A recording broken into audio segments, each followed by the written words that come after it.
বিসমিল্লাহির রহমানির রহিম। পরম করুণাময় ও অসীম দয়ালু আল্লাহর নামে শুরু। ومن أحسن قولا ممن دعا إلى الله وعمل صالحا وقال إنني من المسلمين. أعوذ بالله من الشيطان الرجيم. إن الذين يكتمون ما أنزلنا من البينات والهدى من بعد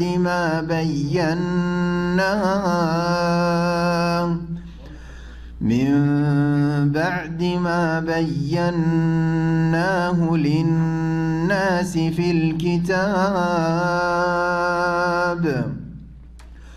أولئك يلعنهم الله ويلعنهم اللاعنون إلا الذين تابوا وأصلحوا وبينوا فأولئك أتوب عليهم وأنا التواب الرحيم.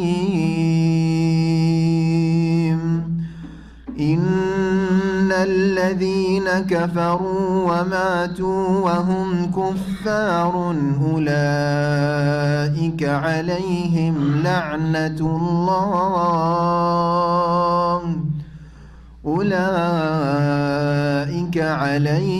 لعنة الله والملائكة والناس أجمعين خالدين فيها لا يخفف عنهم العذاب ولا هم ينظرون. وإلهكم إله واحد لا إله إلا هو الرحمن الرحيم. إن في خلق السماوات والأرض واختلاف الليل والنهار والفلك التي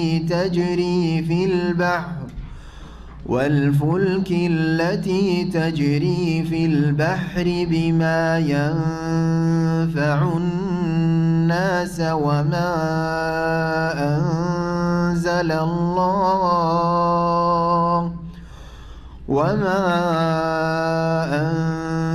الله من السماء من ماء فأحيا به الأرض بعد موتها وبث فيها من كل دابة وتصريف الرياح والسحاب المسخر بين السماء والأرض لآيات لقوم يعقلون. ومن الناس من يتخذ من دون الله أندادا يحبونهم كحب الله والذين آمنوا أشد حبا لله. ولو يرى الذين ظلموا إذ يرون العذاب أن القوة لله جميعا وأن الله شديد العذاب.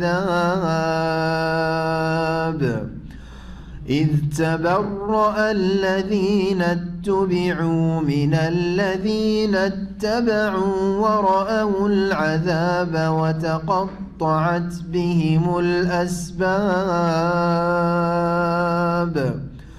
وقال الذين اتبعوا لو أن لنا كرة فنتبرأ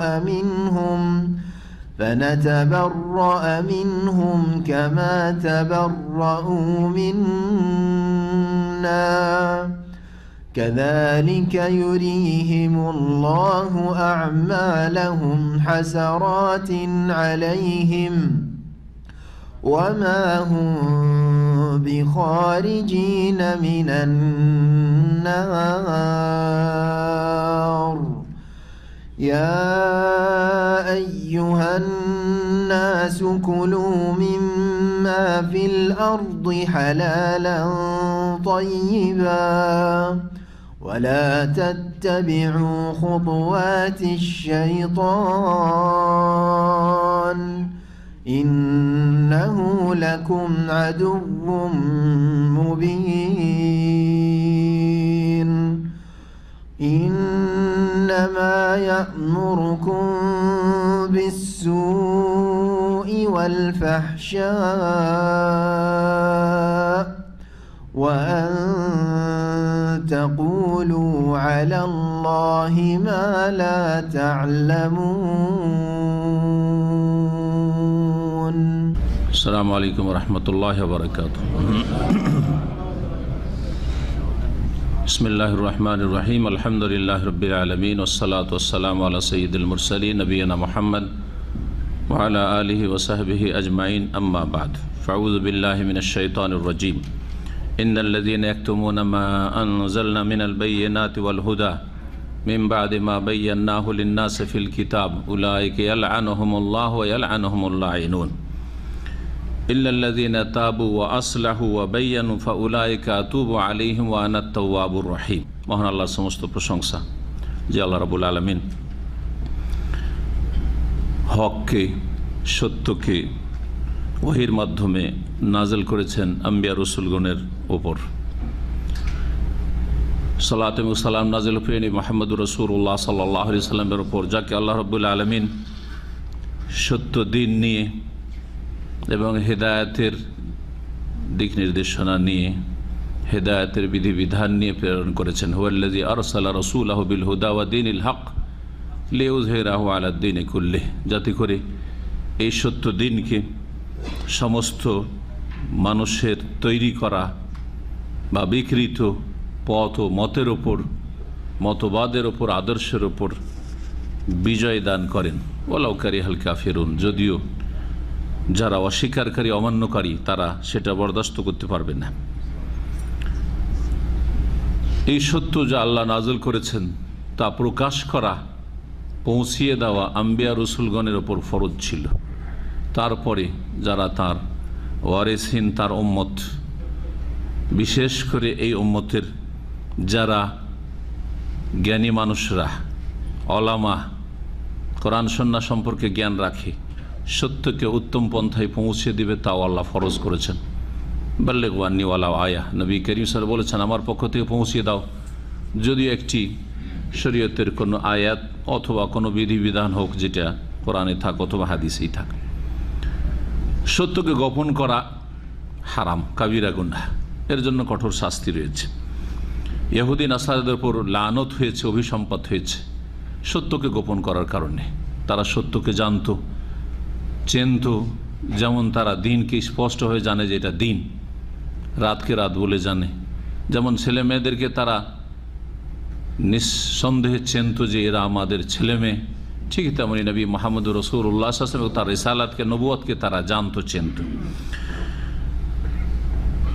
তাদের ওপর লানত হয়েছে সত্যকে গোপন করার কারণে। আমাদের আজকে তাফসীরের পর্ব হচ্ছে 13 নম্বর পর্ব।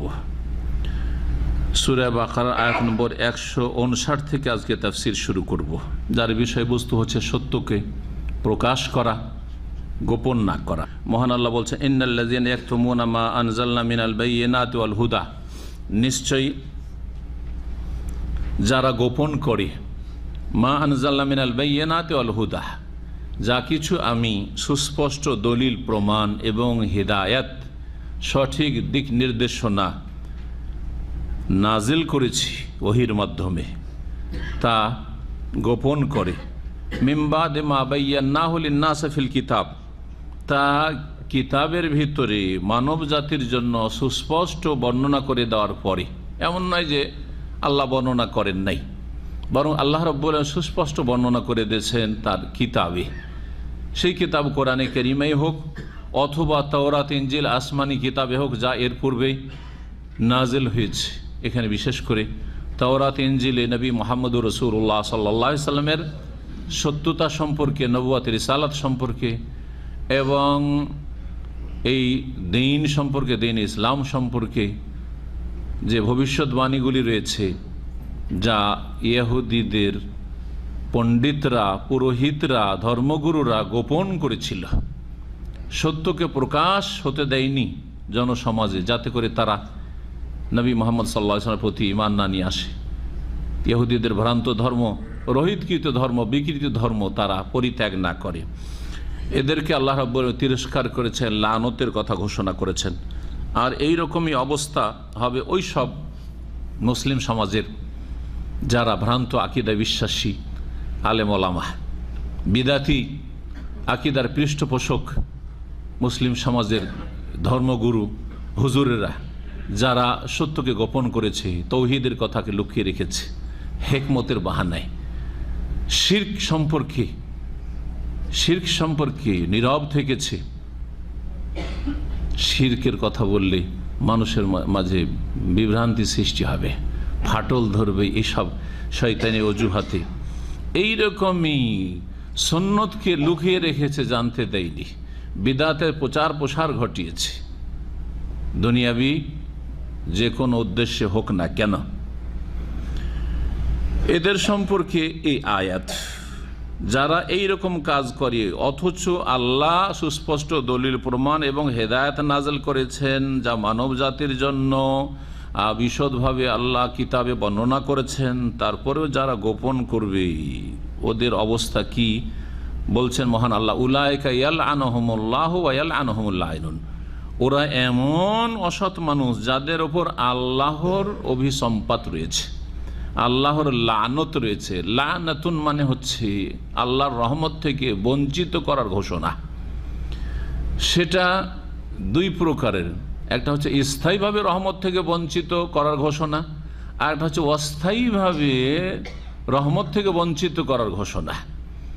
যারা বড় কুফরির অবস্থায়, বড় শিরকের অবস্থায় ইসলাম থেকে বহিষ্কৃত হয়ে এমন অপরাধ করেছে যে ইসলাম থেকে বহিষ্কৃত হয়ে মারা গেছে, আসলে ছিল তারা মুসলিম সমাজের লোক এরা, অথবা ইসলামের আওতাতে তারা আসেই নেই, শুরু থেকে কুফরির অবস্থায় ছিল, আর সত্যকে গোপন করেছে, যেমন ইহুদি, খ্রিস্টান বা অন্য পৌত্তলিক ইত্যাদি। এদের ওপর স্থায়ী লানত রয়েছে এবং সেই লানত রয়েছে লানান কবীরা, যেমন ইন্নাল্লাহ লানাল কাফিরিন ওয়া আ'আদ্দা লাহুম সাইরা ওয়া লানহুম লানান কবীরা। যারা অন্ধভক্ত তারা কিয়ামতের দিনে, যাদের ভক্ত হয়েছিল, যাদের অনুসরণ করেছিল, দেখতে পাবে যে এরা তো পথভ্রষ্ট করেছে, তাদের সম্পর্কে আল্লাহর কাছে দরখাস্ত করবে যে আল্লাহ, এরাই তো আমাদেরকে গুমরাহ পথভ্রষ্ট করে, সুতরাং এদের উপর মহা অভিসম্পাত করো, ওয়া লানহুম লানান কবীরা। তো বড় লানত হবে স্থায়ীভাবে রহমত থেকে বঞ্চিত করার ঘোষণা কাদের, যারা কুফরির অবস্থায় মারা গেছে, সারা জীবন কুফরি করে শিরকের অবস্থায়, বড় শিরকে অথবা কুফরির অবস্থায় বিলীন হয়ে মারা গেছে। আর যারা বিভিন্ন কাবিরা গুনাহে লিপ্ত আর বিনা তওবায় মারা গেছে, তাদের ওপর লানত রয়েছে, কিন্তু সেটা হচ্ছে অস্থায়ী লানত এবং তুলনামূলক ছোট লানত। যেহেতু লানত বড় বড় কাবিরা গুনাহের ক্ষেত্রে, অনেক গুনাহের ক্ষেত্রে লানত শব্দটি কোরআন এবং সুন্নাহয় ব্যবহৃত হয়েছে, যেমন নবী করিম সাল্লাল্লাহু আলাইহি ওয়াসাল্লাম আল্লাহ আকিলার রিবা, সুদখোরদের ওপর আল্লাহ কি করেছেন, বা রাসূলুল্লাহ সাল্লাল্লাহু আলাইহি ওয়াসাল্লাম লানত করেছেন। তো সুদখোর তো কাফের হয়ে যায় না? হ্যাঁ, লানাল্লাহুর রাশি ওয়াল মুরতাসি, যে ঘুষ খায়, যে ঘুষ দেয়, উভয়ের উপর লানত করেছেন। সুদের যে লেখাপড়া করে, ক্লার্কের কাজ করে, সুদী সংস্থায় চাকরি করে, তাদের সকল লানত রয়েছে। সুদের জন্য যে উইটনেস করে, যে সাক্ষী থাকে, তাদের লানত রয়েছে। হোমসাওয়া সব ওতেই সামিল এই লানতে। ইসলাম থেকে বেরিয়ে যায়নি তারা, কিন্তু তাদের উপর লানত রয়েছে, অস্থায়ী লানত। এইরকম অনেক পাপের ক্ষেত্রে লান আল্লাহ সারেক, নবী সাল্লাল্লাহু আলাইহি ওয়াসাল্লাম বলেছে চোরের উপর আল্লাহ লানত হোক। সামান্য চুরি করার কারণে ইসলামের দণ্ডবিধান কায়েম হলে তার একটা হাত গেল। তো লানত হচ্ছে দুই প্রকার বললাম। উলাইকা লানহুমুল্লাহ, যারা সত্যকে গোপন করবে এদের ওপর আল্লাহ লানত রয়েছে। এই লানত দুই রকম হতে পারে। তার গোপন করাটা কি ধরনের? যদি এমন গোপন হয় যেই গোপন করার কারণে সত্যের সন্ধান জনগণ পায়নি। আপনার সমাজের একজন আলেম এমনভাবে সত্যকে গোপন করেছে যে আপনার ওর মাধ্যমে সমস্ত দিন পেয়েছেন, যা কিছু পেয়েছেন, ভ্রান্ত দিনের ওপর আপনাদেরকে রেখে দিয়েছে, তাহলে বড় লানত হবে। কারণ বহু লোকের গুমরাহির কারণ হয়েছে এই লোক, এই মুরব্বী। আর যদি এমন কিছু হয় যেটা ওই রকম ধরনের অপরাধ নাই, কিন্তু তারপর সত্যকে গোপন করেছে, তাতেও লানত হবে। তো লানত হচ্ছে স্থায়ী আর অস্থায়ী লানত।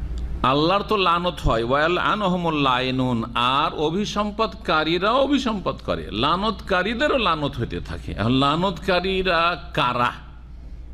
এই মর্মে দুটি উক্তি তাফসিরে এসেছে। ইমাম ইবনে কাসির রাহমাতুল্লাহ আলাইহি বর্ণনা করেছেন, আপনাদেরকে তার কিতাব থেকে শোনাই। এবং সত্যকে গোপন করা যে অপরাধ, এই বিষয়টি পক্ষান্তরে সত্যকে যদি প্রকাশ করা যায় ওর বড় ফজিলত রয়েছে। যেমন সত্যকে গোপন করা কাবিরা গুনাহ, তেমনি সত্যকে প্রকাশ করা বড় ফজিলতের কাজ। এমন নয় যে সত্যকে প্রকাশ করে, সত্য কথা বলে আর ওর কোনো ফজিলত নেই, হ্যাঁ ওর মর্যাদা নেই আল্লাহর কাছে। অবশ্যই বড় মর্যাদা আছে। এই বিষয়টি ইবনে কাসির রাহমাতুল্লাহ আলাইহি তাফসীরে কাসির উল্লেখ করেছেন। বলছেন যে যারা সত্যকে গোপন করে তাদের উপর আখবার আন্নাহুম ইয়ালানুহুম কুল্লু শাই আলা সানিহিম যালিকা, এইরকম তাদের আচরণ ও সত্যকে গোপন করার কারণে তাদের প্রত্যেক বস্তুর লানত হয়। তারপরে বলছেন ফাকামা আন্নাল আলেমা ইস্তাগফিরু লাহু কুল্লু শাই, যেমন একজন আলেমে দিন, কোরআন সুন্নাহর আলেম, আলেম কাকে বলবেন? কোরআন সুন্নাহর আলেম, হক্কানি আলেম। এর উপরে একটা আমার আলোচনা হয়েছে কয়েক মাস এগুলো, যাতে করে সমাজে সবাইকে আলেম বলছেন না, সবাই আলেম না, যাদের ফজিলত রয়েছে। আলেম তিন ভাগে ভাগ করে বলেছে সেখানে যে সত্যিকার আলেম কারা। কোরআন সুন্নাহর প্রতিনিধিত্ব করে, দলিলের সাথে চলে, দলিলের সাথে বলে, দলিলের পথ দেখায়, আপনাকে অন্ধত্বের পথ দেখাই না, অন্ধভক্তি শিখাই না। যেমন সত্যিকার যারা আলেম ইস্তাগফিরু লাহু কুল্লু শাই, প্রত্যেক বস্তু তাদের জন্য আল্লাহর কাছে ক্ষমা প্রার্থনা করে। শুধু মানুষ না, হ্যাঁ শুধু জিন না, ফেরেশতা না, শুধু কুল্লু শাই, গাছ পালা, কীট পতঙ্গ, এমনকি মাছ পানির ভিতর থেকে। বলছেন হাত্তাল হুদ ফিলমা, এমনকি পানির ভিতরে যে মাছ থাকে, বত্তাইর ফিল হাওয়া, আকাশে যে পাখি উড়ে, এইসব জগৎ, এসব প্রাণী আলেমের জন্য কি করে? আল্লাহর কাছে ক্ষমা প্রার্থনা করে। সাহাবাই কেরাম, তাবেইন, তাবা তাবেইন, আইম্মা কেরাম, আবু হানিফা, শাফি, মালিক, আহমদ, মুহাদ্দিসিনে কেরাম, এইরকম তাদের অনুসারী যারা সাহাবাই কেরাম এবং তাবে তিনটি যুগের যারা অনুসারী, কোরআন সুন্নাহর অনুসারী, সেসব আলেমদের জন্য সব কিছুই আল্লাহর কাছে কি করে? ইস্তেগফার, আল্লাহ মাগফির লাহু, আল্লাহ মারহামহু, আল্লাহ তাদের হেফাজত করো, আল্লাহ মাফ করো, আল্লাহ যে হ্যাঁ তাদের সংশোধন করো ইত্যাদি। এই যে লানত হয় এই এরকম লোকদের সম্পর্কে আরেকটি হাদিস রয়েছে আবু হুরায়রা রাদিয়াল্লাহু তাআলা আনহু থেকে বর্ণিত। বলছেন মান সুইলা আল ইলমিন, কাউকে যদি কোনো বিষয় সম্পর্কে জিজ্ঞাসা করা হয়, দিনের দুনিয়ার বিষয় না, দুনিয়ার বিষয় বলেন আর না বলেন, হ্যাঁ আপনার দুনিয়ার কোনো সাবজেক্ট জানা আছে, কাউকে শিখালেন না, সে কম্পিউটার একজন কেউ শিখতে চাইছে, ড্রাইভিং শিখতে চাইছে, শিখালেন না শিখালেন, অসুবিধা নেই আপনার, হ্যাঁ। কিন্তু দিনের বিষয়ে যদি কাউকে কোনো কথা জিজ্ঞেস করা হয় বা জানার ইচ্ছা পোষণ করা হয়, ফাকাতামাহু, কিন্তু সে গোপন করলো বা জানে আর লোকেরা ভুল বুঝছে, তাদের সংশোধন করলো না, হক কথা বললো না, উলজিমা ইয়াউমাল কিয়ামাতি বিলিজামিম মিন নার, কিয়ামতের দিনে জাহান্নামের আগুনের লাগাম পরানো হবে এইসব গোপনকারী আলেম সমাজকে, যারা হককে গোপন করেছে, সত্য প্রকাশ করে নাই। আবু হুরায়রা রাদিয়াল্লাহু তাআলা আনহু সবচেয়ে বেশি হাদিস বর্ণনা করেছেন। 5,000-এর বেশি হাদিস বর্ণনাকারী কে? প্রখ্যাত সাহাবী রাদিয়াল্লাহু তাআলা। অথচ খাইবারের যুদ্ধের সময় ইসলাম গ্রহণ করে এসেছেন, মাত্র 3 বছর নবী সাল্লাল্লাহু আলাইহি ওয়াসাল্লামের সংসর্গ পেয়েছেন, 7ম হিজরি থেকে 8ম, 9ম, 10ম, জি 3-3.5 বছর। অনেকেই তার সম্পর্কে পরবর্তীকালে নবী সাল্লাল্লাহু আলাইহি ওয়াসাল্লামের ইন্তেকালের পরে সন্দেহ করতো যে আবু হুরায়রা এত হাদিস কোত্থেকে পেল, নিজের পকেট থেকে বানিয়ে দিতে পারো না? জি, তখন তিনি মনটা খারাপ করে বলেছিলেন এই কথা যে যদি এই আয়াত না থাকতো তো তোমাদেরকে হাদিসই শোনাইতাম না। তোমরা রোজগার করতে, আনসারীদের খেজুর বাগান ছিল, মুহাজিরিনদের ব্যবসা ছিল, আমার ছিল না কিছু, আমি ছিলাম সর্বহারা। মসজিদে রাত দিন পড়ে থাকতাম, মসজিদে আমার বাড়ি, মসজিদে সব কিছু, কিছু আসলো খেলাম, খেয়ে না খেয়ে মসজিদে পড়ে থাকতাম। আসহাবে সুফার একজন। নবী সাল্লাল্লাহু আলাইহি ওয়াসাল্লামের যে কোনো দিনই কথা হইতো, যে কোনো সময়, সব সময় আমি হাজির থাকতাম। তো 3 বছরে অনেক কিছু শেখা যেতে পারে, ঠিক না? তারপর নবী করিম সাল্লাল্লাহু আলাইহি ওয়াসাল্লামের স্পেশাল তার জন্য দোয়াও ছিল, একটি হাদিসে রয়েছে। বলছেন তিনি যে লাউলা আয়াতুন ফি কিতাবিল্লাহ, আল্লাহর কিতাব কোরআনে যদি একটি আয়াত না থাকতো, মা হাদ্দাসতু আহাদান শাইআন, তাহলে কাউকে কোনো হাদিসই শোনাইতাম না, বাহিনী করতাম না। জি, কি সেটা হচ্ছে এই আয়াত, ইন্নাল্লাযী ইয়াকতুমুনা মা আনজালনাহু মিনাল বায়্যিনাতি ওয়াল হুদা ওয়া ইয়ালআনুহুম উলাইকা ইয়ালআনুহুমুল্লাহু ওয়া ইয়ালআনুহুমুল লাইনুন। এই যে লানতকারীদের লানত হয় আল্লাহ লানতের পরে, এরা কারা? একটি তাফসীর হচ্ছে ইয়ানি তালআনুহুমুল মালায়েকাতু ওয়াল মুমিনুন, ফেরেশতাদের লানত হয় সত্য গোপনকারীদের উপর, আর মুমিন মুসলিমদের লানত হয় দুনিয়াতে। এটা দুনিয়াতেই হয়, এটা লানত মানে বদদুয়া, অভিশাপ হইতে থাকে তাদের। আল্লাহ এরাই হকের পথে বাধা হয়ে দাঁড়িয়েছে, এরাই সত্যকে প্রকাশ হতে দেয় না। যুগ যুগ ধরে আমাদের দেশে মানুষ যে তাহিয়াতুল মসজিদ জানতো না, এখন আরব দেশে এসে তাহিয়াতুল মসজিদ শিখছে, এর গুরুত্ব জানতো না। জুমা মসজিদে প্রথম বসবে, ছোট থেকে দেখে এলাম, তারপরে উঠে নামাজ শুরু করবে। হ্যাঁ, মাগরিবের আজানের পরে 2 রাকাত সুন্নাত, 2 আজান একামতের মাঝখানে যে নামাজ আছে, এখন পর্যন্ত লক্ষ লক্ষ মসজিদে জানে না মুসল্লিরা। এগুলো কে গোপন করেছে?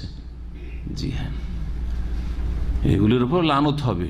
যদিও এগুলির ক্ষেত্রে বলবো না যে হ্যাঁ বড় লানত হবে, কিন্তু লানত অবশ্যই, লানতের কাজ সত্য গোপন করা। এই উদাহরণগুলি এই জন্য দিলাম যে এইগুলি, এই সুন্নতগুলি গোপন করাই যদি অপরাধে জনগণ এই সুন্নত থেকে বঞ্চিত থেকেছে এদের কারণে, তাহলে বড় বড় বিষয় তৌহিদকে গোপন করেছে।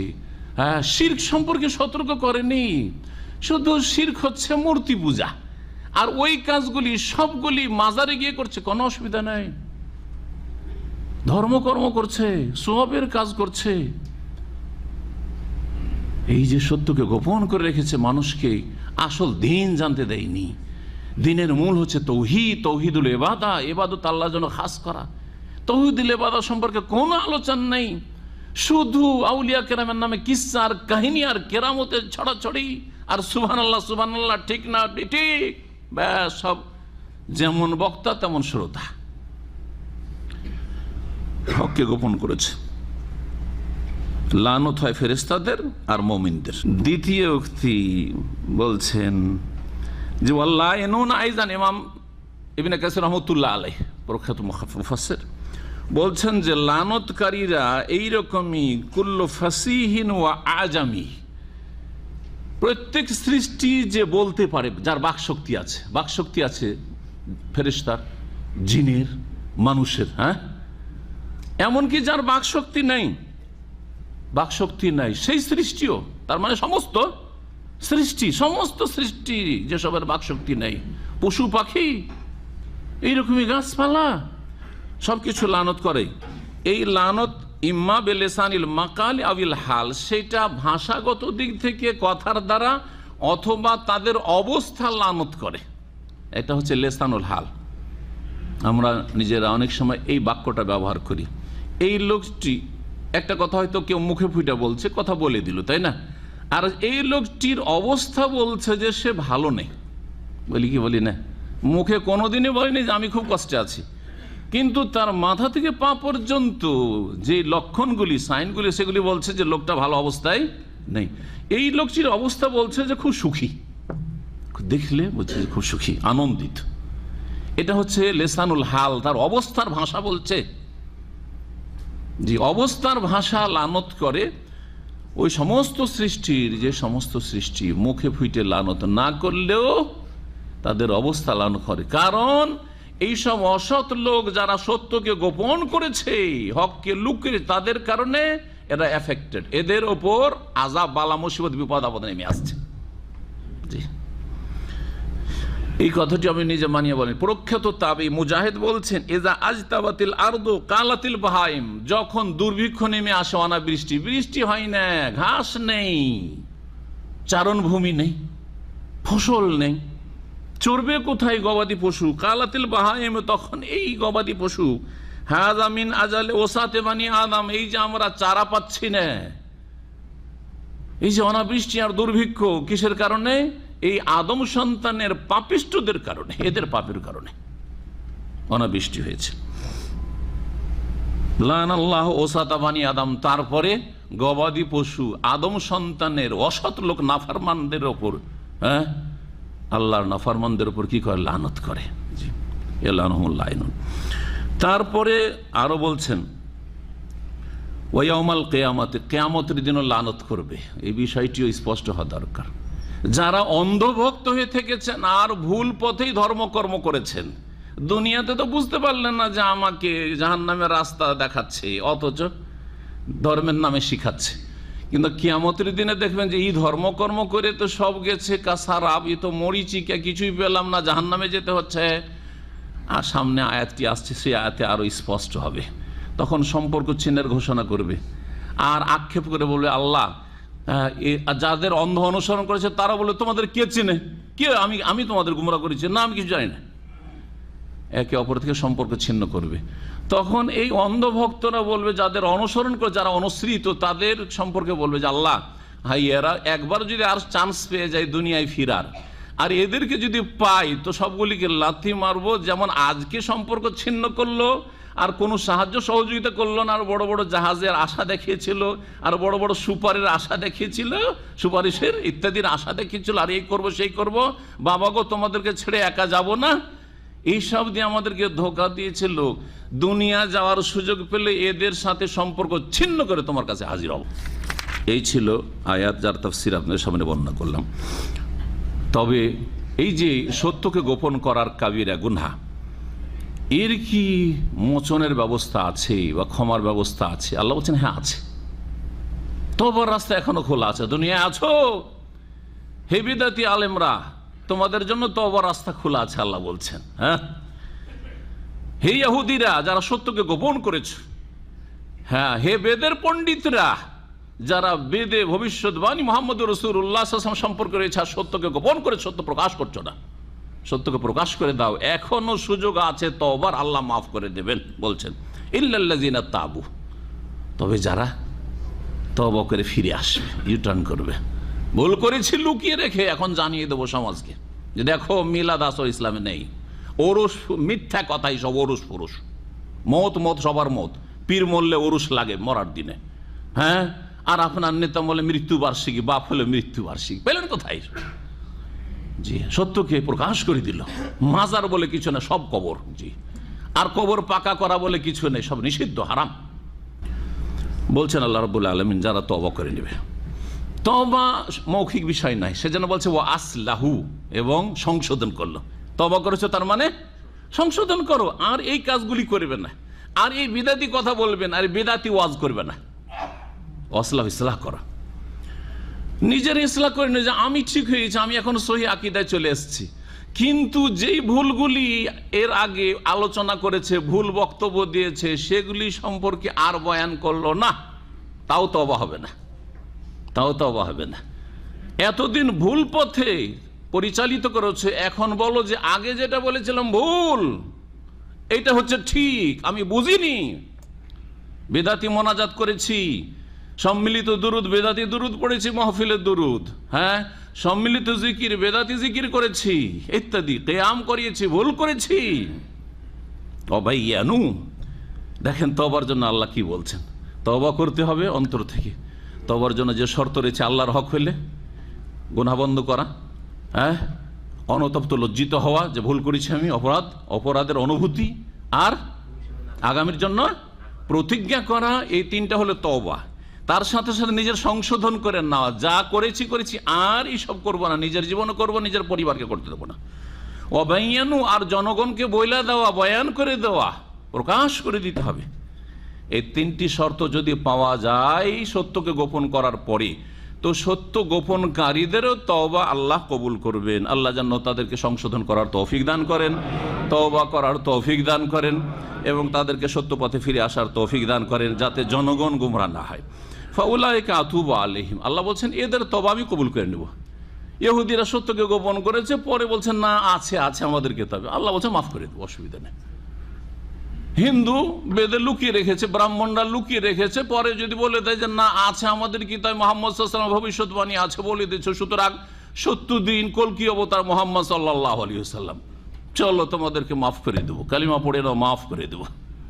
আলী ইসলাম ইয়াহদিউ মা কানা ক্বাবলা, ইসলাম গ্রহণ করলে অতীতের সমস্ত পাপ মোচন হয়ে যায়, ধ্বংস হয়ে যায়, নবী করিম সাল্লাল্লাহু আলাইহি ওয়াসাল্লাম বলেছেন। ফাউলাইকা আতুবু আলাইহিম, তাদের তওবা আমি কবুল করে নেব। ওয়া আনা তাওয়াবুর রহিম, কারণ আমি হচ্ছি তওবা কবুলকারী, তওবার তৌফিক দাতা। দুটো অর্থের আগে বর্ণনা করেছি, আর রহিম, এবং বড় দয়ালু।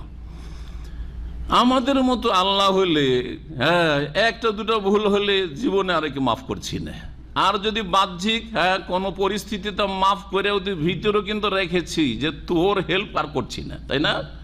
না, আল্লাহ কাজ করেন না, আল্লাহ কাজ করেন না।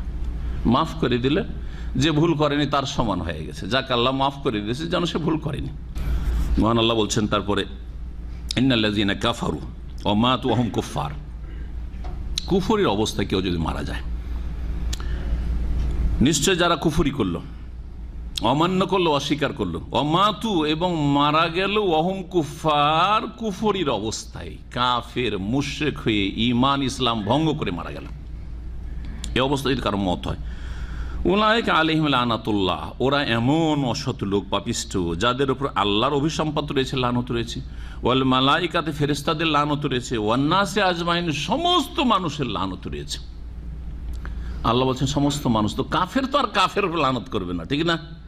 তাহলে একটা প্রশ্ন উঠতে পারে এই ক্ষেত্রে, ঠিক আছে মুমিনদের লানত বদ্ধ পাবে না, ভালো মানুষদের লানত খারাপদের উপর, কাফেরদের উপর, মুশরিকদের উপর, কিন্তু কাফের তো কাফের লানত করবে না। এই ক্ষেত্রে মনে রাখবেন, এই সংশয় নিরসনের জন্য দুটো কথা বললাম, একটা হচ্ছে ভাষার দ্বারা, কথার দ্বারা লেসানুল মাকাল লানত করা, আর একটা হচ্ছে অবস্থার লানত।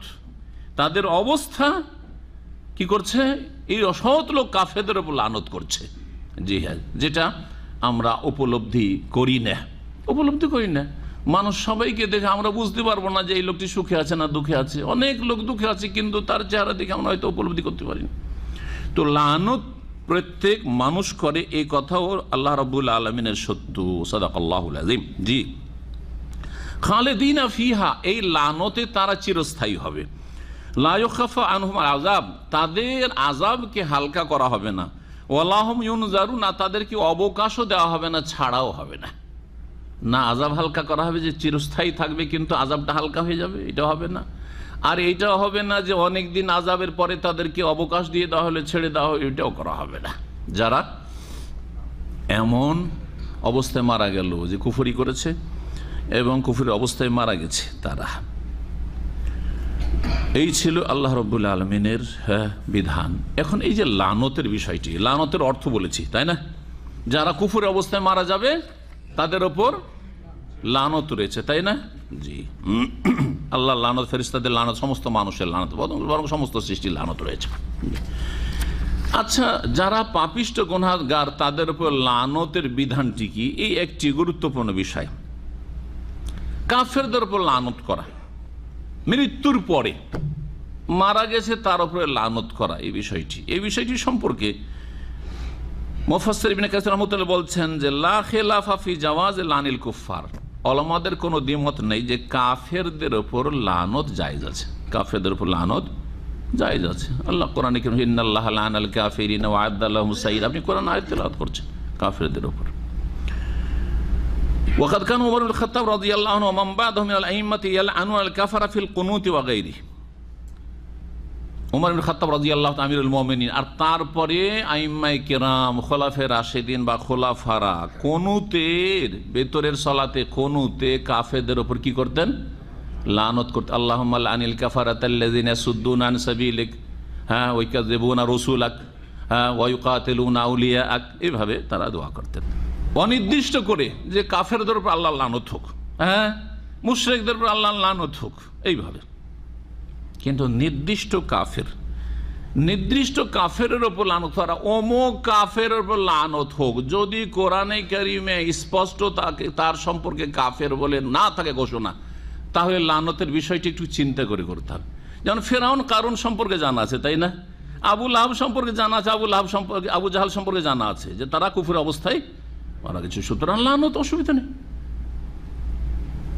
কিন্তু একজন কাফের ধরেন আজকে মারা গেল, সে ইসলাম থেকে বহিষ্কৃত কাফের হোক, মুরতাদ কাফের হোক, অথবা ইসলামের বাইরের কাফের হোক, তারপর লানত করছেন।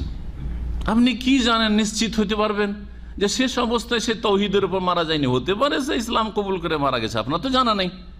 এই যে সামান্য একটা সম্ভাবনা আছে, যার ফলে নির্দিষ্ট করে অমোক কাফের উপর লানত, এটা থেকে বেঁচে থাকা উচিত। তারপরে বেঁচে থাকাকালীন একটা হচ্ছে যে মরে গেছে কুফরের অবস্থা, বাহ্যিক কুফরের অবস্থায়, সেখানে যখন একটু সন্দেহ থাকছে যে হতে পারে শেষখানে তওবা করে নিয়েছে, তৌহিদের উপর মারা গেছে। যখন বেঁচে আছে, বেঁচে থাকা বড় কাফের ধরে, বড় কাফের, ইসলামের শত্রু, তার উপর লানত, অনেকে কিন্তু আবেগী হয়ে লানত করে থাকে। আপনি কি জানেন যে এই বড় কাফের আজকে ইসলামের বড় শত্রু, কালকে ইসলামের বড় দোস্ত হইতে পারে না? আবু সুফিয়ান রাদিয়াল্লাহু আনহু কি ইসলাম গ্রহণ করেনি? খালিদ বিন ওয়ালিদ রাদিয়াল্লাহু আনহু কি ইসলাম গ্রহণ করেন নাই? হিন্দ ইসলাম গ্রহণ করেন নাই? হ্যাঁ, এইরকম অনেক সাহাবায়ে কেরাম রয়েছে যারা ইসলামের বিরুদ্ধে অনেক লড়াই লড়েছে কাফেরদের পক্ষ থেকে। ওদের উপর সাহাবারা যদি লানত করতেন তো কথাটা ভুল হয়ে যেত না? আল্লাহর এলেমে ছিল এরা পরে মুসলমান হয়ে যাবে। তা আপনি কি জানেন যেটা বড় শত্রু ইসলামের, হ্যাঁ, 2-4-5 বছর পরে ইসলাম গ্রহণ করতে পারে, সম্ভাবনা আছে না? সুতরাং ঠিক নাই। এগুলি কাফেরদের সম্পর্কে আলোচনা হইল। মুসলিমদের সম্পর্কে, মুসলিম সমাজের যারা অসৎ লোক মারা গেছে, লানত করা যাবে?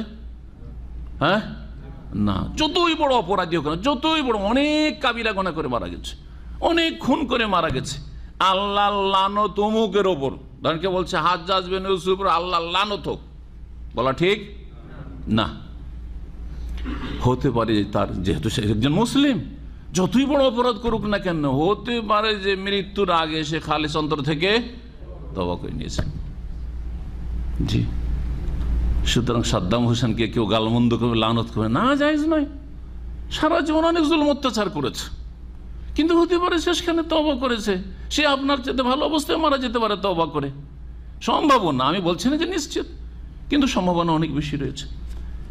এবং যারা তাকে ফাঁসিতে চড়িয়েছে তারা সব আল্লাহর দুশমন, কাফের, ইসলামের বড় শত্রু। ঈদুল আজহার দিনে তাকে ফাঁসিতে চড়িয়ে মুসলিম জাতিকে, আহলে সুন্নতকে এটা জানিয়ে দিতে চেয়েছে যে তোদের একজন শীর্ষ স্থানীয় ব্যক্তিকে আমরা এই ঈদের দিনে জবাই করলাম।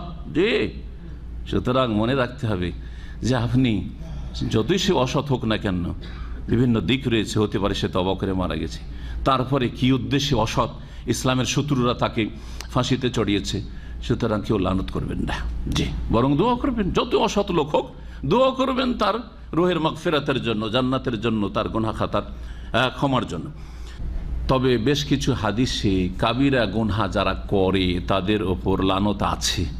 একটু আগে যেমন বলছিলাম, সুদখোরদের ওপর, ঘুষখোরদের ওপর, চোরের ওপর, হ্যাঁ হ্যাঁ, আছে না? মুসলিম সমাজের হককে, সত্যকে গোপন করে তাদের ওপর কোরআনের আয়াত। হ্যাঁ, এই যে লানতগুলি, এই লানতগুলি দুই ভাগে বিভক্ত। একটা হচ্ছে লানে মুআয়্যান, আর একটা হচ্ছে লানে গায়র মুআয়্যান। নির্দিষ্ট করে লানত করা আর অনির্দিষ্ট লানত করা। নির্দিষ্ট করে লানত করা জায়েজ নয়, হ্যাঁ, কিন্তু কোন পাপের কারণে, বড় গুনার কারণে বা অনেকগুলি পাপের কারণে অনির্দিষ্ট পাপীদের ওপর অনির্দিষ্টভাবে লানত করা, হ্যাঁ, জায়েজ, প্রমাণ আছে। লানাতুল্লাহ আলা জালিমিন আছে না কোরআনে কারীমে? জালেমদের উপর আল্লাহর লানত হোক, জায়েজ না জায়েজ নয়? জায়েজ কোরআনে কারিমে রয়েছে। জালেম যে জালেম তার উপর লানত হোক। মুসলিম সমাজের জালেম যেমন তার মধ্যে কিছু ভালো আছে আর জুলম আছে, সুতরাং তার উপর ওই রকম লানত হোক, জালেমরা লানত হোক। কিন্তু অমোঘ ব্যক্তি বড় জালেম, সুতরাং তার উপর লানত হোক, এটা হচ্ছে নির্দিষ্ট করে লানত করা জায়েজ। মুসলিম সমাজের যতই বড় জালেম, খুনি, অপরাধী আর চরিত্রহীন হোক না কেন, লানত করা জায়েজ নয়। লানত করা জায়েজ, কারণ তার পার্সোনাল জীবন কি জানেন আপনি, তারপরে সে তো এখনো মারা যায়নি, নির্দিষ্ট করে লানত করা যাবে না। জি, এইরকমই কুফরের বিষয়টি, লানতের বিষয় যখন বুঝা যাবেন কুফরের বিষয়টি, কবরে যারা সেজদা করে তারা হচ্ছে কি, তারা বড় শিরক করলো, সুতরাং মুশরিক, অসুবিধা নেই। কিন্তু যদি বলেন এই লোকটি কবরে সেজদা করছে সেই জন্য সে হচ্ছে মুশরিক, না, এটা থেকে বাঁচবেন, এই শব্দটা থেকে খাস করে বাঁচবেন। বেনামাজি, হ্যাঁ, সঠিক মতে কোরআন সুন্নাহর দলিলে কি কাফের। বেনামাজি, বেনামাজি কথাটি আম না খাস? আম কথা। হ্যাঁ, কেউ গায়ে পেতে নিলে তার ব্যাপার সেটা, যে আমি বেনামাজি, সুতরাং এই গোলা তো আমার উপর বর্ষণ হইল, নিজের উপর গোলাকে নামিয়ে নিল, তো ওর দোষ সেটা, আমি তো আর তার উপর গোলা বর্ষণ করিনি। বোঝা গেছে কি না? জি। কিন্তু যদি বলেন যে এই লোকটি বেনামাজি, এই বেনামাজির আল্লাহ লানত হোক, চলবে না? চলবে না। বা এই বেনামাজি কাফের, এই যেহেতু বেনামাজি, বা তুই যেহেতু বেনামাজি সুতরাং তুই কাফের, এটা বলা যায় না। এটা হচ্ছে লানে মাইয়ে। ওলামায়ে কেরামগণ কত সতর্কতা অবলম্বন করেছে লানতের ক্ষেত্রে, কুফরির ফতোয়া দেওয়ার ক্ষেত্রে। আর আজকাল হ্যাঁ, যদি সামান্য ফতোয়ার ইখতিলাফ হয়, লানত আর কাফের আর সেই ইসলামের দুশ্মন আর ধর্মশত্রু, আর কারণ তাদের রাজনৈতিক টার্গেটে অথবা কোনো ক্ষেত্রে যেহেতু বিরোধিতা করা হয়েছে, সেই জন্য নাস্তিকদের সাথে ছবি দিয়ে দিল, বা ইসলামের কোনো দুশ্মনের সাথে ছবি দিয়ে দিল, দালাল বানিয়ে দিল। কথা বুঝছেন না? নবী করিম সাল্লাল্লাহু আলাইহি ওয়াসাল্লাম এইরকম পাপিষ্ট অসৎ লোকদের সম্পর্কে, যারা বাড়াবাড়ি করে, তাদের সম্পর্কে বলেছেন যে এই লানত দুইজনের একজনের ওপর যাবে।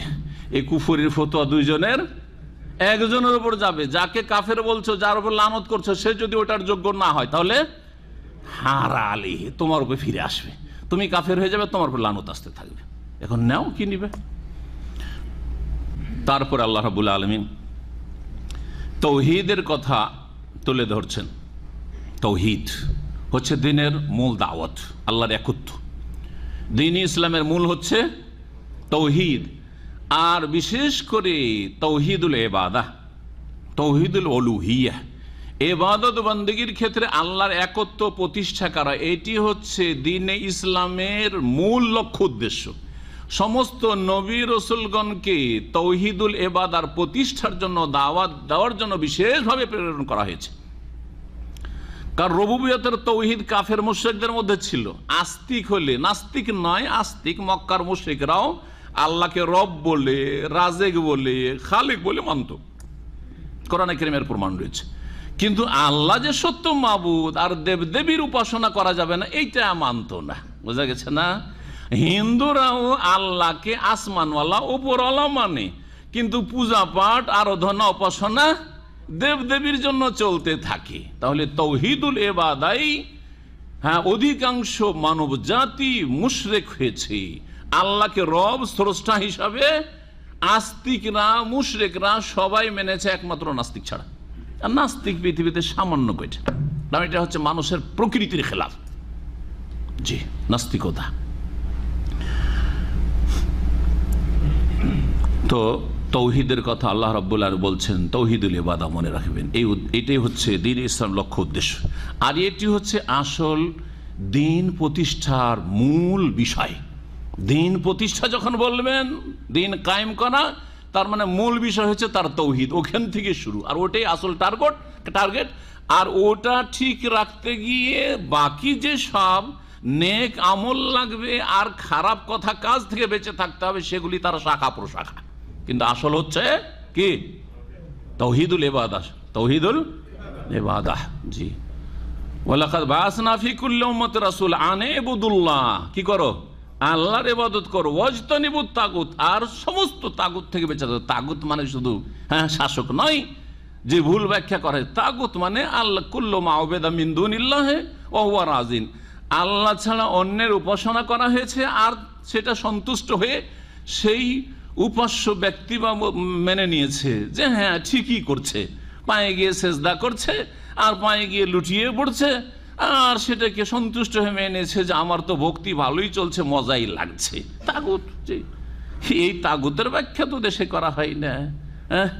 শুধু অসৎ কাজ করলে, পাপ করলে, অথবা ইসলামের দণ্ডবিধান কায়েম না করলে তাগুত, এইটাও তাগুতি বিধান।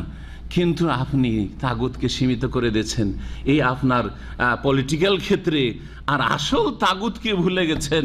যেই ক্ষেত্রে সংশোধন করা অনেকটাই সহজ ছিল, সেখানে ক্ষমতার প্রয়োজন ছিল না, আপনি সেদিকটা একেবারে উপেক্ষা করেছেন, কারণ তাওহীদ সম্পর্কে কোনো জ্ঞান নেই, আপনাদের জ্ঞানের শোচনীয়তার কারণে।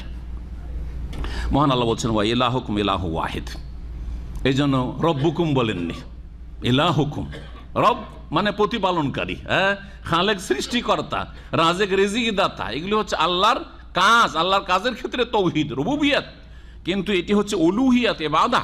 ইলাহ মানে হচ্ছে মাবুদ। ওয়া ইলাহুকুম ইলাহু ওয়াহিদ, তোমাদের উপাস্য হচ্ছেন একমাত্র উপাস্য। তোমাদের মাবুদ, তোমাদের উপাস্য একমাত্র উপাস্য, এক উপাস্য।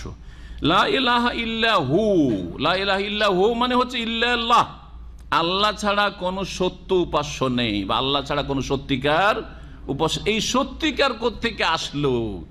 জনগণকে আরবি গ্রামার বুঝলে তো সহজে বোঝানো যেত, আর আলেম সমাজ যারা ভুল বুঝেছে, যার ফলে ইসলামের ব্যাখ্যাই তাদের কাছে ভুল, শিরিক করতে আছে, শুধু নামাজ পড়ছে আর এদিকে মাজারে সেজদাও করছে, তাদের লা ইলাহা ইল্লাল্লাহ ঠিকও আছে, কারণ এই আলেম সমাজ আসলে লা ইলাহা ইল্লাল্লাহ বুঝে নাই।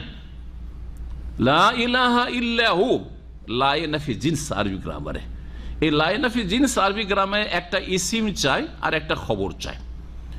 যেমন আব্দুল্লাহ বসে আছে, আব্দুল্লাহ হচ্ছে ইসম মুবতাদা, আর বসে আছে হতে ওর সম্পর্কে একটা সংবাদ দেওয়া হচ্ছে, এটাকে আরবি গ্রামের খাবার বলা হয়। জি হ্যাঁ, ঠিক ওই রকমই এলাহ হচ্ছে ইসম, কিসের? লায়ের। এলাহ যখন ইসম হইল তো এর খবর কোথায়? এর খবর এখানে উজ্জ রয়েছে। এখন উজ্জটা কি হবে? কোরআনের দুটি আয়াত প্রমাণ করে, সূরা হজের আর সূরা লোকমানের। যালিকা বিআন্নাল্লাহু আল হক ওয়া আন্না মা ইয়াদুনা মিন দুনিহিল বাতিল মিন দুনিহি হুয়াল বাতিল, এইভাবে আরেক জায়গায় রয়েছে। আল্লাহ হচ্ছেন সত্য মাবুদ, বিআন্নাল্লাহা হুয়াল হক, আল্লাহ হচ্ছেন সত্য। জি, লা ইলাহা হাক্কুন, লা ইলাহা ইল্লাহু বা লা ইলাহা ইল্লাল্লাহ আসলে কি ছিল? লা ইলাহা হাক্কুন ইল্লাল্লাহ, লা ইলাহা বিহাক্কিন ইল্লাল্লাহ। হাক্কুন বলেন অথবা বিহাক্কিন বলেন, এই হাক্কুন বা বিহাক্কিন এটা হচ্ছে খবর, অর্থাৎ সত্য উপাস্য নেই। লা ইলাহা হাক্কুন মানে সত্য উপাস্য নেই, ইল্লাল্লাহ আল্লাহ ছাড়া, ইল্লাহু তিনি ছাড়া। এটা হচ্ছে কথা সত্য, যে সত্য উপাস্য আল্লাহ ছাড়া কেউ নেই। আর যারা গোমরা হয়েছে, যে আলেম সমাজ, এই কালেমার ব্যাখ্যা করতে গিয়ে তারা হচ্ছে লা ইলাহা মওজুদুন ইল্লাল্লাহ, তারা কি করেছে? লা ইলাহা মওজুদুন ইল্লাল্লাহ, মওজুদুন মানে অস্তিত্ব নেই, মওজুদ মানে ওজুদ মানে অস্তিত্ব, লা ইলাহা মওজুদুন মানে আল্লাহ ছাড়া কোনো সত্য লাগায় না। তারা কি বলে? আল্লাহ ছাড়া কোনো উপাস্য নেই, আল্লাহ ছাড়া কোনো উপাস্যের অস্তিত্ব নেই। তো আল্লাহ ছাড়া কোনো উপাস্য নেই। উপাস্য কাকে বলে? যার উপাসনা করা হয়। কথাটি সত্য না মিথ্যা? হিন্দুদের উপাস্য নেই আল্লাহ ছাড়া? 33 কোটি দেবী দেবতা, গঙ্গা যমুনা সবকিছু, সাপ বিচ্ছু লিঙ্গ সবকিছুই তাদের উপাস্য, ঠিক কিনা? হ্যাঁ, গরু তাদের উপাস্য, জি হ্যাঁ, গোমাতা, হনুমান তাদের উপাস্য, বানর তাদের উপাস্য, সবকিছু তাদের উপাস্য, জি হ্যাঁ। বুদ্ধিস্টদের উপাস্য হচ্ছে বুদ্ধদেব, ইত্যাদি ইত্যাদি। তাহলে উপাস্য আছে না? নেই। কিন্তু এই উপাস্য হচ্ছে ওয়া আন্না মা ইয়াদুনা মিন দুনিহিল বাতিল, হচ্ছে বাতিল উপাস্য, আর আল্লাহ হচ্ছেন অকস্ত। তো আপনি যদি মওজুদুন এখানে উজ্জ মানেন, তাহলে হবে কি? আল্লাহ ছাড়া কোনো মাবুদ নেই, কথাটি অবাস্তব। আল্লাহ ছাড়া উপাস্যতা আছে, বাতিল পন্থীদের বাতিল মাবুদ আছে, কিন্তু হক মাবুদ নেই। সেই জন্য এই অর্থটি যেসব আলেম সমাজরা করেছে তারাই জাতিকে গুমরাহ করেছে আর তারা নিজেরা গুমরাহ হয়েছে। লা ইলাহা হাক্কুন ইল্লাল্লাহ, আল্লাহ ছাড়া এখন সত্য। ভালো করে এই কালেমার অর্থ বুঝলেন, কারণ এই কালেমার অর্থই বুঝলেন না। এই মন্ত্র নয় সংস্কৃত পাঠ করার মতো, হিন্দু ধর্ম নয় যে কালেমা 5 কালেমা পড়ে মুসলমান হয়ে গেছেন। বানাওয়াট 5 কালেমা পড়ে কাজ হবে না, একটি কালেমা তাইয়্যিবা, কিন্তু অর্থ বুঝে, তার দাবিটা বুঝে তার বাস্তবায়ন করতে হবে, তাহলে মুসলিম হবে এবং তার বিপরীত বিষয়গুলি থেকে বেঁচে থাকতে হবে। লা ইলাহা ইল্লাহু, তিনি ছাড়া কোনো সত্য উপাস্য নেই। হুয়ার রহমানুর রহিম, তিনি পরম করুণাময়, হ্যাঁ অতি দয়ালু। এই আয়াত সম্পর্কে রাসূলুল্লাহ সাল্লাল্লাহু আলাইহি ওয়াসাল্লাম থেকে একটি হাদিস বর্ণিত হয়েছে। বলছেন রাসূলুল্লাহ ইসমুল্লাহিল আযম ফি হাতাইনিল আয়াতাইনি, আল্লাহর মহান নাম এই দুটি আয়াতে রয়েছে। কি আয়াতে? ওয়া ইলাহুকুম ইলাহু ওয়াহিদ লা ইলাহা ইল্লা হুয়ার রহমানুর রহিম।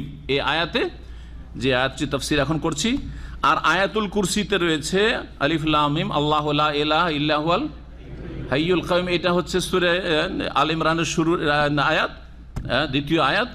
আর আল্লাহু লা ইলাহা ইল্লা হুয়াল হাইয়ুল কাইয়ুম লা তাখুযুহু সিনাতুন ওয়া লা নাওম, তাতেও রয়েছে। এক কথাই বলতে চাইছেন যে এখানে আর রহমান ও আর রহিম এগুলো হচ্ছে আল্লাহর ইসমে আজম, মানে মহান নাম। ইসমে আজম মানে কি? মহান নাম। এইরকমই আল্লাহু লা ইলাহা ইল্লা হুয়াল হাইয়ুল কাইয়ুম, আল হাইয়ু আল কাইয়ুম, এগুলি হচ্ছে আল্লাহর মহান নাম, ইসমে আজম।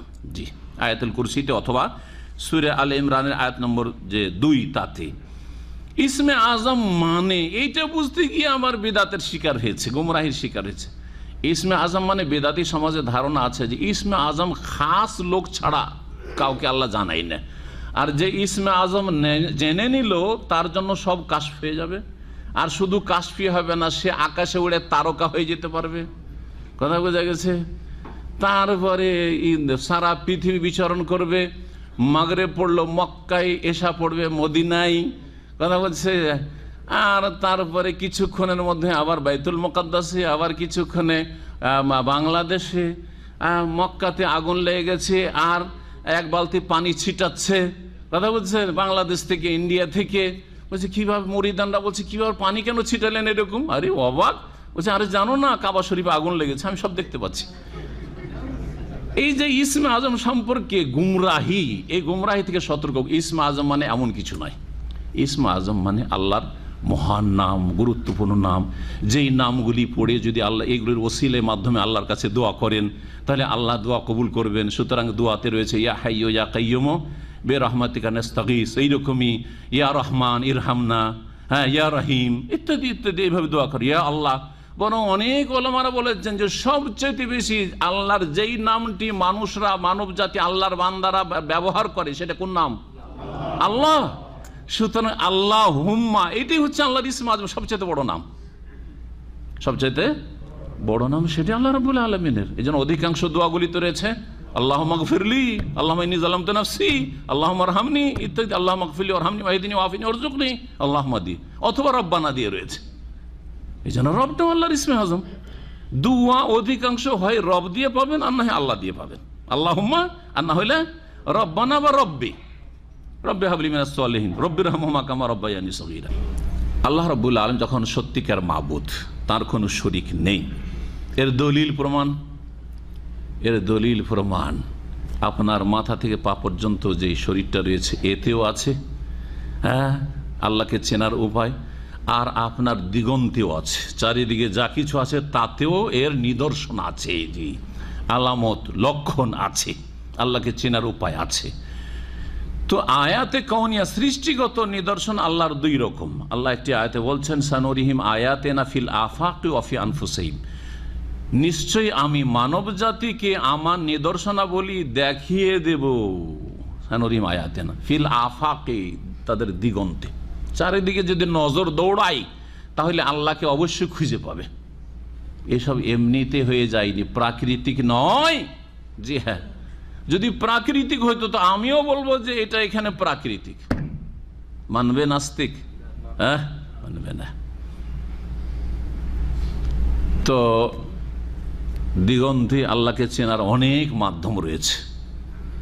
অফিল আনফুসে, আর মানুষের ভিতরেও, এই বডিতে যত অঙ্গ প্রত্যঙ্গ রয়েছে আমাদের চাইতে অনেক বেশি বুঝে যারা, এই স্বাস্থ্যবিদ্যা সম্পর্কে জ্ঞান রাখে, হ্যাঁ স্বাস্থ্যবিজ্ঞান সম্পর্কে জ্ঞান রাখে, তাদের তো আল্লাহকে চেনা উচিত ছিল। তাদের শিক্ষায় যদি আল্লাহর জ্ঞান দেওয়া হইতো তাহলে তারা আমাদের চাইতে বেশি ইমানের দিক থেকে শক্তিশালী হইতো। কিন্তু দুঃখের বিষয় যে মেডিকেল সায়েন্সের লেখাপড়া করলেও আল্লাহ সম্পর্কে কোনো জ্ঞান না থাকার কারণে অধিকাংশ লোকেরা এত অসাধারণ কিছু দেহের ভিতরে পড়াশোনা করে, চর্চা করে স্বাস্থ্যবিজ্ঞান নিয়ে, কিন্তু আল্লাহকে খুঁজে পায় না। কারণ এই দিয়ে আল্লাহকে যে খুঁজতে হবে এই টার্গেট তাদের কাছে নেই। ব্যাস ভালো একজন চিকিৎসক হইতে হবে আর ভালো ইনকাম করতে হবে ইত্যাদি শিক্ষার টার্গেট এই হয়ে গেছে। কিন্তু শিক্ষার লক্ষ্য উদ্দেশ্য যদি এই থাকতো যে এইসব দেখে এসব কেমন করে হইল, কে করলেন তাকে খুঁজবো, তার সন্ধান লাগাবো, তাহলে আল্লাহকে খুঁজে তারা পেয়ে যেত। এখন আল্লাহ রাব্বুল আলামিন 7টি গুরুত্বপূর্ণ বিষয় যা বিশ্বজগতে রয়েছে, বিশ্বজগতে রয়েছে আল্লাহ বর্ণনা করছেন। এইসবের নিয়ন্ত্রণ, এসবের সৃষ্টি, এসবের ব্যবস্থাপনা, এসবের পরিচালনা একমাত্র আল্লাহ রাব্বুল আলামিন করেন, যিনি এই বিশাল বিষয় বস্তু বা বিষয়গুলির পরিচালনা করেন, সৃষ্টি করেছেন, পরিচালনা করেন, ব্যবস্থা করেন, নিয়ন্ত্রণ করেন। তার নাম হচ্ছে আল্লাহ। তিনি হচ্ছেন ইলাহুকুম ইলাহু ওয়াহিদ লা ইলাহা ইল্লা হুয়া রহমানুর রহিম। জি, ওই আয়াতে যে উলুহিয়াতের কথা রয়েছে, উলুহিয়াতের দলিল হচ্ছে তৌহিদের রুবুবিয়াত। খুব সহজ ভাষায় আমি মানুষকে তৌহিদ বুঝাই, কারণ খুব কঠিন ভাষায় বুঝালে সাধারণ মানুষ বুঝবেন না, কিন্তু এমন সহজ ভাষায় বুঝাবার চেষ্টা করি যাতে একেবারে অশিক্ষিত মানুষ আল্লাহর তৌহিদটা বুঝতে পারে। যিনি আপনার জন্য সব কিছু করেছেন, সব কিছু আপনার জন্য করেছেন, তিনি আপনার কাছ থেকে কিছু পাওনা রাখেন না? রাখেন না? জি হ্যাঁ। চিন্তা করুন, আমাদের সব কিছু কে দিয়েছেন? হ্যাঁ, সৃষ্টি করেছেন কে? রিজিক দিচ্ছেন কে? হ্যাঁ, সুস্থতার মালিক কে? হ্যাঁ, যত নিয়ামত আমাদের কাছে রয়েছে সব কার? আমিনাল্লাহ। যখন সবকিছু দান করলেন আল্লাহ, তো আমাদের কাছে পাওনা আছে না আল্লাহর? কি পাওনা?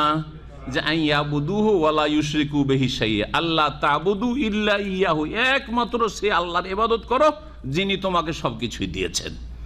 আল্লাহ বলছেন এই 7টি গুরুত্বপূর্ণ বিষয় বিশ্বজগতে যা দেখছো, চারিদিকে দেখছো, এগুলি প্রমাণ করে যেগুলি আল্লাহ ছাড়া কেউ করতে পারে না। বলবে যে এই কাজগুলি আল্লাহ ছাড়া গৌস কুতুব করে, দুর্গা দরগাতে করে, বাবাতে আর মায়ে করে না? করে না। হিন্দুদের মায়ে আর মুসলিম মুশরিকদের বাবাতে করে, এগুলি কাজ করে। যে 7টি বিষয় আছে ভালো করে বুঝে নেন। যখন এরা করতে পারে না, একমাত্র আল্লাহ ছাড়া কেউ করতে পারে না, তো যেই আল্লাহ এই সব কাজ করেন সেই আল্লাহ হচ্ছেন ইলাহুকুম ইলাহু ওয়াহিদ, এক ইলাহ, সুতরাং তারই ইবাদত করা। গুরুত্বপূর্ণ আয়াতে আয়াত মহান আল্লাহ ইরশাদ করছেন, আয়াত নম্বর 164, ইন্না ফি খালকিস সামাওয়াতি ওয়াল আরদ। 7টি বিষয় গণে নেবেন ভালো করে। নিশ্চয়ই আকাশসমূহ আর পৃথিবীর সৃষ্টিতে, আকাশ, 7 আকাশ, আর এই জমিনও 7 রয়েছে, যেমন সূরা তালাক ওয়া মিনাল আরদি মিসলাহুন্না, এগুলোর সৃষ্টিতে একটি বিষয়। দ্বিতীয় বিষয় ওয়াখতিলাফিল লাইল ওয়ান নাহার, রাত এবং দিনের বিবর্তনে। রাত আর দিনে যে পরিবর্তন বিভিন্ন দিক থেকে পরিবর্তন, যেগুলি আপনারা বুঝছেন। সময়ের স্বল্পতার জন্য শুধু ইঙ্গিত করি, রাতের পরে দিন আসছে, দিনের পরে রাত আসছে, এটা একটা পরিবর্তন। আর একটা হচ্ছে রাতের কিছু অংশ কখনো দিনে ঢুকে যাচ্ছে, দিন বড় হয়ে যাচ্ছে, আবার দিনের অংশ এমনভাবে ঢুকে যাচ্ছে রাতের ভিতরে, যে রাত বড় হয়ে যাচ্ছে। কোথায়? রমজান মাসে 6টা 38-এ ইফতার করেছেন, মনে আছে? গত রমজানে 37-38 ইফতার করেছেন, আর এখন ইফতার কিছুদিন আগে 4:45 প্রায় ছিল, কাছাকাছি 4:45 নেমে এসেছিল করতে করতে, এখন আবার 5:02 চলে গেছে, আজকে 3 চলে গেছে না? জি হ্যাঁ। এক সময় আসবে দাম্মামে ফজর 2:30-টার সময় ফজর আজান হয়ে যাবে, আর এখন আজান হয় 5টার পরে। হ্যাঁ, ঠিক কিনা? চিন্তা করেন। জি, ইখতিলাফুল লাইল ওয়ান নাহার, ইখতিলাফুল লাইল ওয়ান নাহারের মধ্যে রয়েছে রাতের অন্ধকার আর দিনের আলো। কোথায় গেল এই আলো? এত অন্ধকার ছিল রাতে, অন্ধকার গেল কোথায়?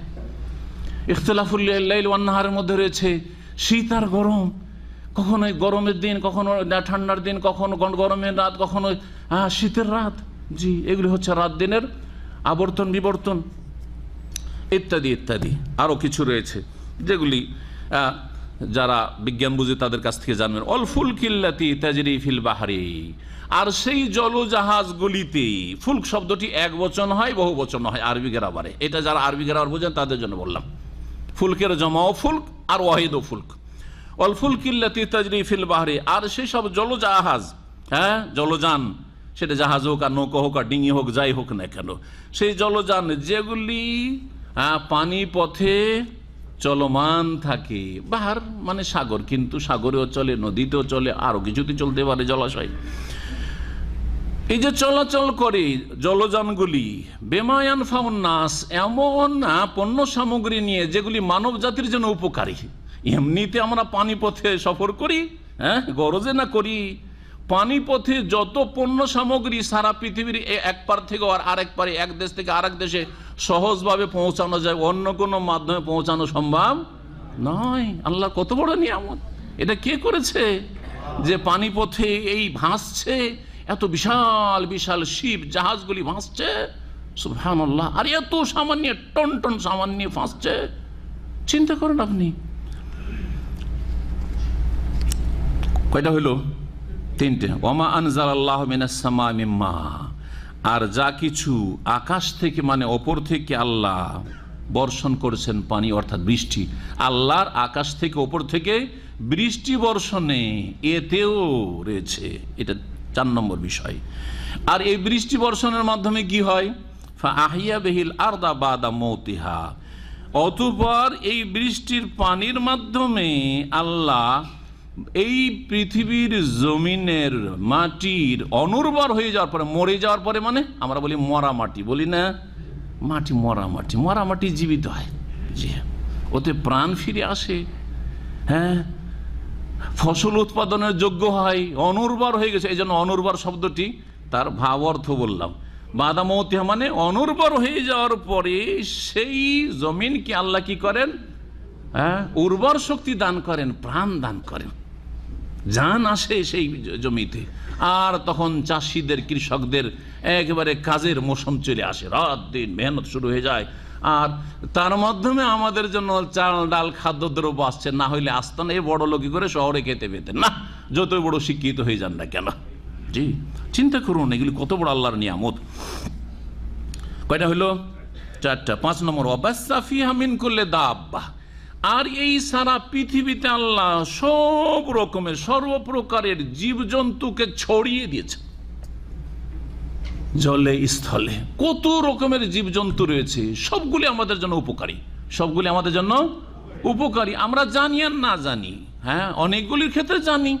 গবাদি পশু আমাদের জন্য উপকারী, হ্যাঁ ঘোড়া আমাদের উপকারী, তাই না, হাতি আমাদের উপকারী, ইত্যাদি ইত্যাদি আমাদের উপকারী আমাদের জন্য। মাছ উপকারী রয়েছে, সাগরে নদী নালাতে কত যে প্রাণী রয়েছে যেগুলি আমাদের জন্য উপকারী।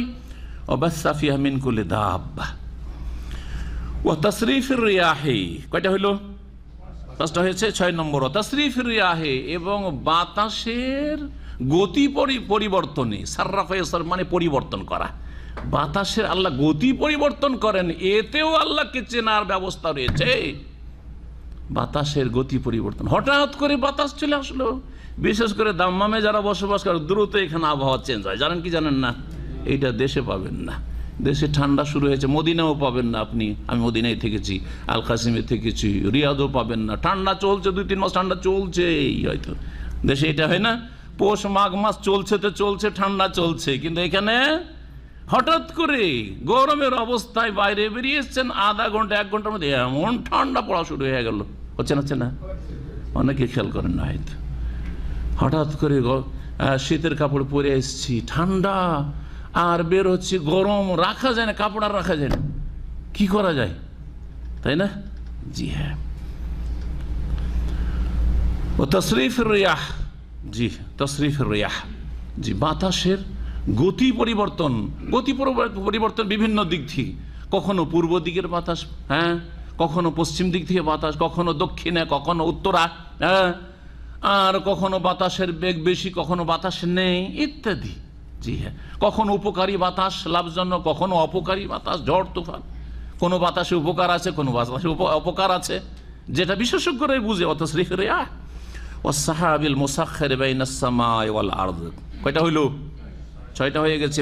7 নম্বর হচ্ছে ও সাহাবিল মুসাখখির বাইনাস সামাই ওয়াল আরদ। আর আকাশ আর এই পৃথিবীর মাঝে যে নিয়ন্ত্রিত মেঘমালা রয়েছে বা মেঘপুঞ্জ রয়েছে, তাতেও এই যে মেঘ দেখছেন আকাশে, এতেও আল্লাহকে চেনার ব্যবস্থা রয়েছে। এই 7টি বিষয় উল্লেখ করার পরে বলছেন লা আয়াতিন, নিশ্চয়ই অনেক নিদর্শন রয়েছে, নিশ্চয়ই নিদর্শনাবলী রয়েছে, আল্লাহকে চেনার মাধ্যম উপায় রয়েছে। কিন্তু কারা এগুলি দ্বারা উপকৃত হবে? লিকাউমি ইয়াকিলুন, যারা জ্ঞান সম্পন্ন ব্যক্তি, বিবেক সম্পন্ন ব্যক্তি, যারা নিজের আকল বিবেক দিয়ে কাজ নেওয়ার চেষ্টা করে যে এগুলি কি মানুষের পক্ষে সম্ভব। যারা দেবদেবীর পূজা করছে তাদেরকে চিন্তা করতে বলছি। যারা ওই মৃত মানুষের কবর মাজারে ধর্ণা দিচ্ছে যে ওদের কাছেই সব কিছু পাবো, তাদেরকে বলছি এই 7টি কাজের কোন কাজটি আপনার জিলানি করে, চিস্তি করে, আটরসি করে, আর শাহজালাল করে, শাহপুরান করে, কে করে বলেন দেখি? সুবহানাল্লাহ। চিনতে পারছেন আল্লাহকে? হে নাস্তিকরা, তোমরা তো সবকিছুর মোকাবেলা করবে, সবকিছুর মোকাবেলা করবে, তো এগুলি কে করে তোমাদের? হ্যাঁ, এগুলি কে করে চিন্তা করো একটু। আল্লাহ রাব্বুল আলামিন যেন বুঝার তৌফিক দান করেন। দলিল প্রমাণ আল্লাহ পেশ করে দিলেন যে এই কাজগুলি যিনি করেন তিনি হচ্ছেন আল্লাহ। আর আল্লাহ তোমাদেরকে সৃষ্টি করেছেন ইবাদত বন্দেগীর জন্য। সুতরাং তোমরা সফল কখন? যখন তোমরা নিজেদেরকে আল্লাহর ইবাদত বন্দেগীতে নিয়োজিত করে ধন্য করতে পারবে। আল্লাহর যে যত বেশি ইবাদত বন্দেগী করতে পারে সে তত বেশি সাকসেস। এই জন্য আম্বিয়া রাসূলগণ এই ক্ষেত্রে সবচেয়ে বেশি সফল, যে আল্লাহ রাব্বুল আলামিন যা বলেছেন পুরোপুরি তারা আগে বাস্তবায়ন করেছেন আর জাতিকে দাওয়াত দিয়েছেন। আল্লাহ রাব্বুল যেন দিনকে মেনে চলার তৌফিক দান করেন, আল্লাহর সন্তুষ্টি অর্জনের তৌফিক দান করেন, আল্লাহকে চেনার তৌফিক দান করেন। আল্লাহ বলছেন এর পরেও কিছু বক্র অন্তরওয়ালা লোক আছে, হ্যাঁ, অসৎ প্রকৃতির লোক আছে। তারা আল্লাহকে না ভালোবেসে, আল্লাহকে উপাস্য না মেনে অন্যকে উপাস্য সাব্যস্ত করবে, অন্য কেউ দরগা দুর্গাতে ধর্ণা দেবে, আর তাদেরকে এমন ভালোবাসবে যেই ভালোবাসা আল্লাহকে দেওয়া তাদের জন্য আবশ্যক ছিল। এই বদ স্বভাব মানব জাতির থেকেই যাবে। অধিকাংশ লোকের বলছেন অমিনান নাস মান ইয়াত্তাখিযু মিন দুনিল্লাহি আনদাদা। আর মানব জাতির মধ্যে কত এমন রয়েছে যারা আল্লাহকে বাদ দিয়ে অন্যদেরকে আল্লাহর শরীক বা সমকক্ষ সমতুল্য সাব্যস্ত করে। আন্দাদান নেদ্দুনের বহুবচন, মানে সমতুল্য সমকক্ষ, আল্লাহর সমকক্ষ। আল্লাহর কাজ আল্লাহর সমকক্ষ মানে এটা নয় যে আল্লাহর মতো এরকম বড় মনে করে, হ্যাঁ, মাজারওয়ালারা আল্লাহর মতো বড় মনে করে না। আল্লাহ যারা দুর্গা পূজা করে তারা আল্লাহর সমকক্ষ ওই দিক থেকে করে না যে এরাও আল্লাহর মতো, হ্যাঁ, আল্লাহকে স্রষ্টা মনে করে, কিন্তু মনে করে যে আল্লাহ তার ক্ষমতাগুলি ভাগ বন্টন করে দিয়ে দিয়েছেন, দফতর ভাগ করে দিয়ে দিয়েছেন। বোঝা গেছে না? এইটাই হলো সমকক্ষ। আল্লাহর কাজগুলি কাউকে দিয়ে দেওয়া বা আল্লাহর হক কাউকে দিয়ে দেওয়া। আল্লাহর কাজ দিয়ে দেওয়া হচ্ছে তাওহীদের রুবুবিয়তে শিরক, আর আল্লাহর হক দিয়ে দেওয়া মানে ইবাদত বন্দেগী একমাত্র আল্লাহর জন্য খাস করা উচিত ছিল, সেজদা একমাত্র আল্লাহকে করা ফরজ ছিল, দোয়া একমাত্র আল্লাহর কাছে করা উচিত ছিল, জবাই একমাত্র আল্লাহর জন্য করা উচিত ফরজ ছিল, নজর মান্নত করা একমাত্র আল্লাহর জন্য ফরজ ছিল, তারা এগুলি দরগায় গিয়ে করে, মাজারে করে। এটাই হচ্ছে সমকক্ষ সমতুল্য। নিদ্দুন আনতাজআলা লিল্লাহি নিদ্দান ওয়া হুয়া খালাকাকা।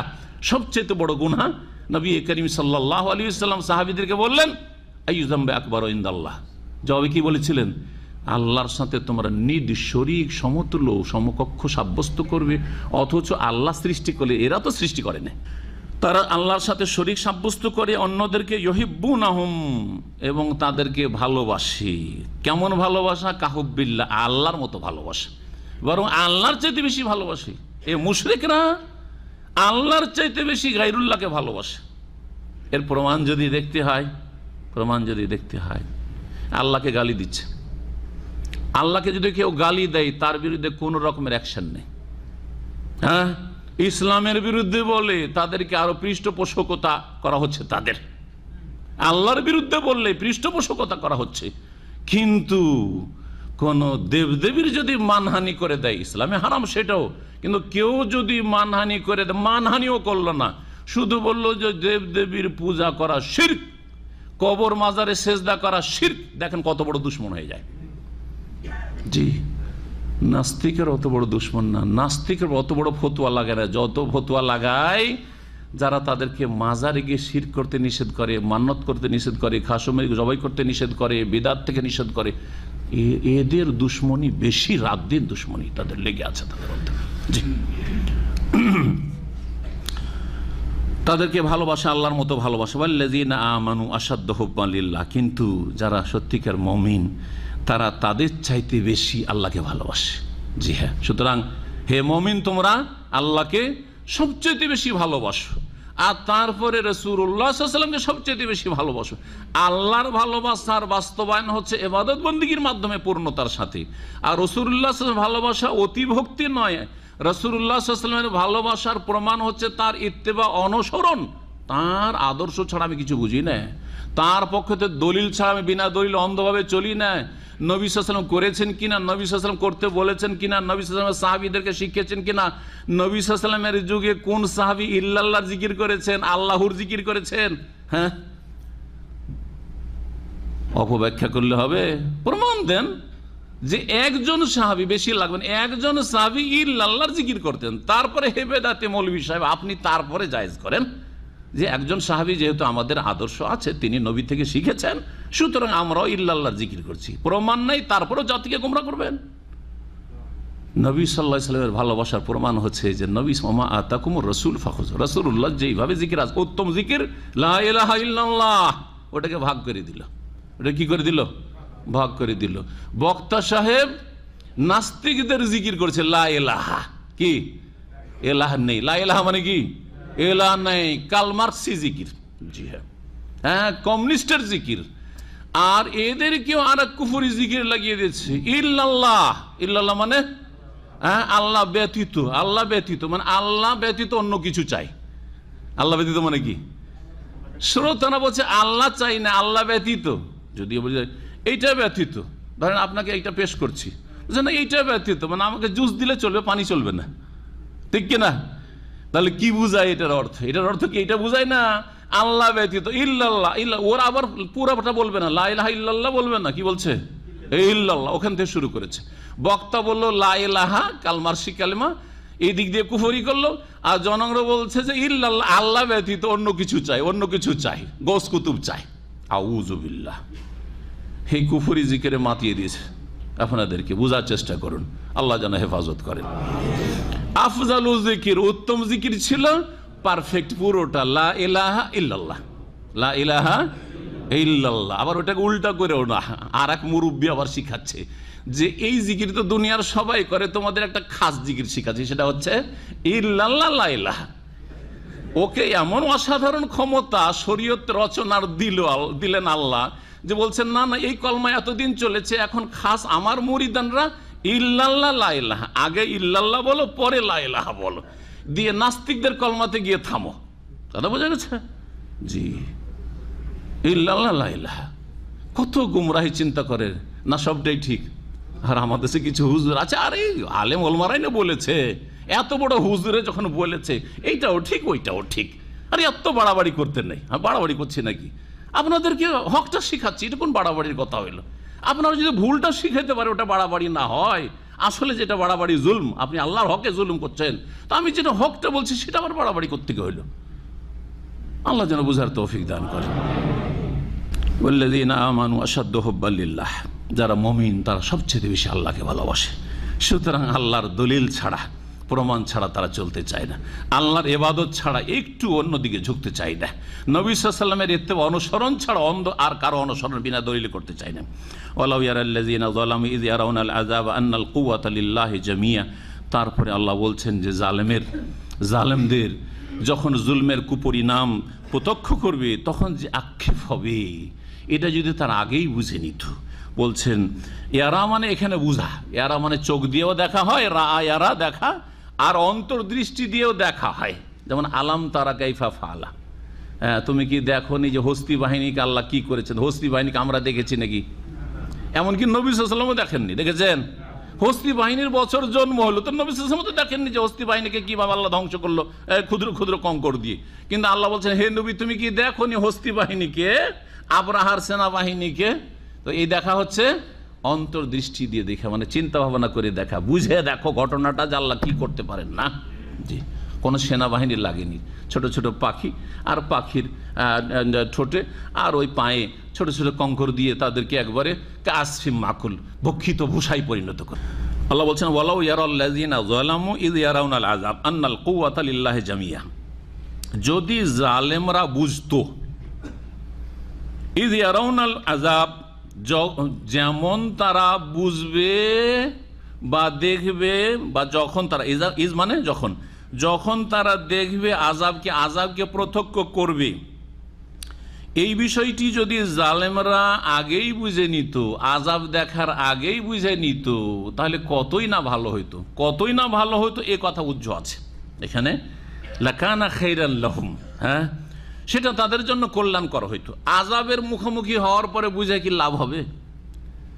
মানুষ মারা যাচ্ছে তখন আমি বুঝতে পারলাম, তো লাভ হবে? কোনো লাভ হবে না। ফেরাউনের লাভ হয়নি, তখন তো সবাই বুঝে লাভ হবে না। তারপরে হাসর মাঠে গিয়ে লাভ হবে? কবরে মুনকার নাকিরের সামনাসামনি হয়ে লাভ হবে না? এখনই লাভবান হইতে হবে। তো আল্লাহ বলছেন, জালেমরা, যে কোনো জালেম, মুশরিক জালেম হোক, আর মানুষের জুলুমকারী হোক, আর নিজের ব্যক্তি জীবনের ক্ষেত্রে জুলুমকারী হোক, জুলুম হচ্ছে 3 রকমের। জালেমরা যদি বুঝতো যে বিষয়টি আযাব দেখার পরে তারা বুঝবে, তাহলে কতই না ভালো হইতো। এইখানেই বুঝে নিলে মানুষের সংশোধন হয়ে যেত। যারা শিরক বিদআত করছে তারা যদি বুঝে নিত এখনই, তাহলে সংশোধন হয়ে যেত, কতই না ভালো হইতো। যারা নামাজ পড়ছে না তারা যদি এখনই বুঝে নিত আযাবের সম্মুখীন হওয়ার আগে, তো কতই না ভালো হইতো। যারা হারাম খাচ্ছে, হারাম জীবনযাপন করছে, তারা যদি এখনই বুঝে নিত যে আযাব দেখার পরে বুঝবে, তো কতই না ভালো হইতো। আল্লাহ বলছেন, কি বুঝে দেখবে?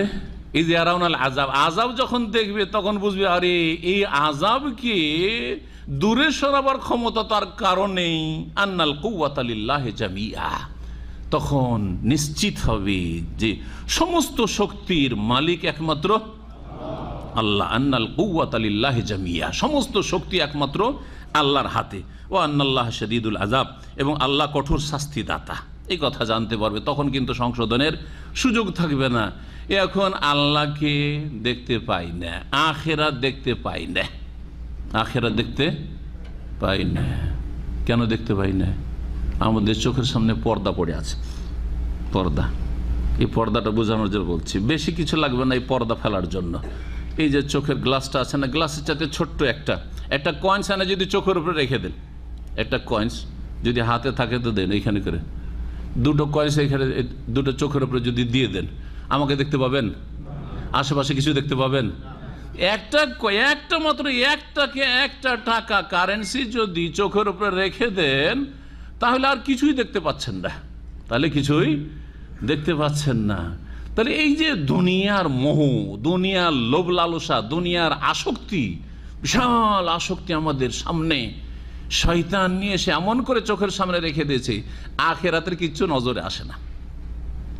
হ্যাঁ, অদৃশ্যের কিচ্ছু নজরে আসে না, উপলব্ধি করি না। ওই সব কথা হুজুরদের কথা, ওইসব, আরে ওই সব মোল্লাদের কথা, আখিরাত, পরকাল, জান্নাত জাহান্নাম, আর আল্লাহ ধরবেন, ওই সব কথা তাদের। জি হ্যাঁ, পর্দা পড়ে আছে চোখের সামনে। ছোট্ট একটা পর্দাতে কিছু যেমন দেখতে পান না, ঠিক তেমনি তাদের সামনে যে কত বিশাল পর্দা পড়ে আছে দুনিয়ার, যার ফলে তারা আখিরাত দেখতে পাচ্ছেন। আল্লাহ যেন হেদায়েত দান করেন। পরে আল্লাহ রাব্বুল আলামিন আর একটি বিষয় বলছেন, সেটা হচ্ছে যারা অনুসৃত, মানে যাদের ভক্তি করা হয়েছে, অন্ধ অনুকরণ করা হয়েছে, আর যারা অন্ধ ভক্তি করেছে, এই 2 দলের কথা আল্লাহ বর্ণনা করেছেন। কিয়ামতের দিনে বিচার দিবসে 2 দল হাজির হবে। যারা বড় বড় জাহাজের আশা দিয়েছে আর তারপরে আপনাদের পকেট মেরেছে, হ্যাঁ, তারাও হাজির হবে। আর তার সাথে সাথে হাজির হবেন যারা পকেট খালি করেছেন জান্নাত পাওয়ার আশায়, যে হুজুর কিবলাকে রাজি রাখলে আমাকে ছেড়ে যাবেন না। তো এই 2 দল হাজির হবে। আর দৃশ্যটা কেমন হবে দেখেন, আল্লাহ বলছেন, ইজতাবাররা আল্লাযিনা তুবিউ মিনাল্লাযিনা তাবাউ ওয়া রাউল আযাব। সেখানে গিয়ে বলবে যে আপনারা তো বলেছিলেন আমাদেরকে যে বড় বড় জাহাজ নিয়ে আসবো, কই আপনাদের জাহাজ? খুঁজে যে পাচ্ছি না। আসার পরে নিয়ে আসেন জাহাজ, এখন যে ডুবছি আমরা ঘামে। আপনারা যে বলেছেন যে বাবা গো আপনাদেরকে ছেড়ে একা যাব না, তো কই আমাদেরকে যে এরকম ছেড়ে দিয়ে কোথায় আপনারা? আমাদের খোঁজ খবর নিচ্ছেন না। সুবহানাল্লাহ। নবী সাল্লাল্লাহু আলাইহি ওয়াসাল্লাম বলেছেন ওয়ালা ইউকাল্লিমু ইয়াওমাইযিন ইল্লা রাসূল। হাসরের মাঠে বিচার দিবসে কিয়ামতের দিনে রাসূল ছাড়া কেউ কথা বলতে পারবে না। রাসূল ছাড়া কেউ কথা বলতে পারবে না। এটা হচ্ছে সহিহ বুখারীর হাদিস। একটু পরোয়া নেই, আর আমাদের শিক্ষাও নেই, দীক্ষাও নেই। আর জাতিকে এই পকেট মাররা কিভাবে গুমরাহ করে রেখেছে, যে কিভাবে গুমরাহ করে রেখেছে যে এরা আপনাদেরকে উদ্ধার করবে, এরা আপনাদের মুশকিল আসান করবে, এরা আপনাদেরকে জান্নাতে নিয়ে যাবে। আল্লাহ বলছেন যে সেই দিন যখন বলবে ওদেরকে যে আমাদেরকে উদ্ধার করেন, বলেছেন যে আমরা উদ্ধার করবেন আমাদেরকে, তখন তারা বলবে যে কে বলছে বলেছি, মিথ্যা কথা বলছো তুমি, যাও, কোনো সম্পর্ক নেই, চিনি না তোমাকে, চিনি না তোমাদেরকে। অস্বীকার করে আল্লাহ বলছে ইজতাবাররা আল্লাযিনা তুবিউ, যারা অনস্ত্রিত, যাদের অন্ধ ভক্তি করা হয়েছে, অন্ধ পূজা করা হয়েছে, অন্ধভাবে মানা হয়েছে, বলে দিয়েছে জাহাজ। এই জাহাজওয়ালারাকে বলছি, আর এই মাহফিলে যারা যান তাদেরকে বলছি, একদিনও আপনাদের মগজে চিন্তা হয় না জাহাজের হাদিসটা একটু খুঁজি। ওই এত বড় বড় যখন জাহাজই হবে হুজুর কিবলাদের, পীর সাহেবদের, তো জাহাজের একটা হাদিস আমি খুঁজি যে কোন কিতাবে আছে। একবারও একটু হুঁসদিশা হয় না, না এমন বন্ধ করে রেখেছেন, না না এই কথা জিজ্ঞাসা করাও বেয়াদবি হয়ে যাবে। সমস্যাটা এইটা, জি জিজ্ঞাসা করাও চরম বেয়াদবি হয়ে যাবে, পুড়ে ছাই হয়ে যাবেন, ছারকার হয়ে যাবেন, একেবারে হিন্দু ধর্মের মতো। যদি শূদ্র নিচু জাত যদি বেদ ছুঁয়া নাই তো পুড়ে ছারখার হয়ে যাবে, ওই রকম ব্যাপার স্যাপার আছে। যখন সম্পর্ক ছিন্নের ঘোষণা করবে, ইজতাবাররাল্লাযিনা, কারা? আল্লাযিনা তুবিউ, ওই সব লোকেরা যাদের অন্ধ অনুসরণ করা হয়েছে, অর্থাৎ যারা পীরেরা বড় বড় আশা দিয়ে রেখেছে, তারা সম্পর্ক ছিন্নের ঘোষণা করবে। কাদের থেকে? আমাদের থেকে না, আমাদের সম্পর্কের দরকার নেই ওদের সাথে, আমাদের নবী মুহাম্মদ সাল্লাল্লাহু আলাইহি ওয়াসাল্লামের সাথে সম্পর্ক থাকলেই যথেষ্ট। বোঝা গেছে? তার আগে আল্লাহ রাব্বুল আলামিনের সাথে সম্পর্ক অন্তরের আর ইবাদত বন্দেগীর থাকলে হলো, সুসম্পর্ক থাকলেই হইল। কার থেকে? মিনাল্লাযিনা তাবাউ, ওই সব লোকদের থেকে, জনগণ থেকে, মুরিদান থেকে, যারা অন্ধ অনুসরণ করেছে, অন্ধভাবে তাদের কথা মেনে নিয়েছে। সম্পর্ক ছেদের ঘোষণা করবে, না তোমাদেরকে চেনে না, কে বলছে জাহাজের কথা বলেছি, কোথায় তোমার কাছে প্রমাণ আছে? আর সেখানে তার কোনো সার্টিফিকেট থাকবে না যে নিয়ে গেছে লিখিত করে, আর এই মোবাইলও থাকবে না যে রেকর্ড করে নিয়েছেন। এই জাহাজের কাহিনী যে আজকাল ইন্টারনেটে আছে, ইউটিউবে আছে, ওইটা যদি থাকতো তো কাজ দিত হাসরের মাঠে, কাজ দিত না? এই মোবাইলটা যদি রাখতে পারেন হাসরের মাঠে আর রেকর্ড করে, তাহলে কিন্তু কাজে আসবে। যে এই তো আপনার আওয়াজে বলেছেন যে আমাদের বড় বড় হুজুরে কিবলারা বড় বড় জাহাজ নিয়ে আসবে, এটা থাকলে কাজ হবে। আমি বলছি মুরিদানদেরকে যদি রাখতে পারেন তাহলে খুব মুরিদ হয়ে থাকেন, সেই দিন কিন্তু ফাঁসাইতে পারবেন ওদেরকে। জি, না হলে ওরা অস্বীকার করবে, তাবাররা, জি বারাতে ঘোষণা করবে, কোন সম্পর্ক নেই, এসব কথা বলেনি, মিথ্যা কথা বলছো তোমরা। ওরা আউল আযাব, তখন সামনে আযাব প্রত্যক্ষ করবে, দেখবে।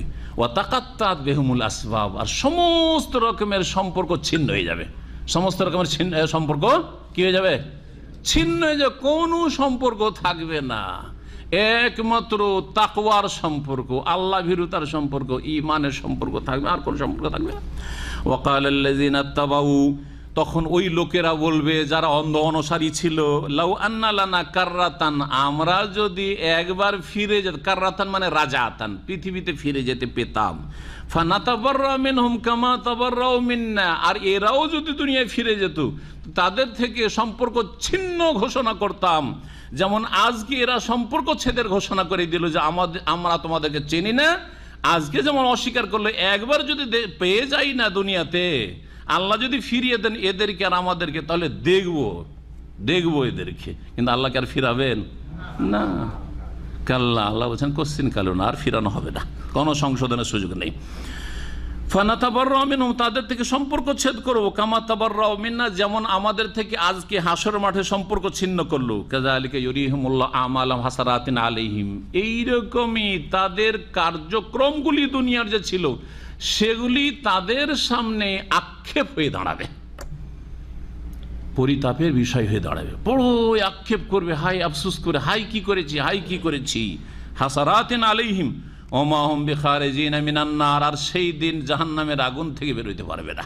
যারা বড় শিরক করে, বড় কুফরি করে, ইসলাম ভঙ্গ করে মারা গেছে, অন্ধ অনুকরণ করে, তারা জাহান্নাম থেকে বের হতে পারবে না কখনো। আর যারা তাদের ইসলাম হয়তো টিকেছে কিন্তু বিদাত করে গেছে, তারা প্রথম মাহম বেখারিজিনা মিনান নার, জাহান্নাম থেকে প্রথমখানে বের হতে পারবে, মানে জাহান্নামে যেতে হবে আর তারপরে পানিশমেন্ট পেয়ে সাজা খেটে তারপরে তখন বের হবে।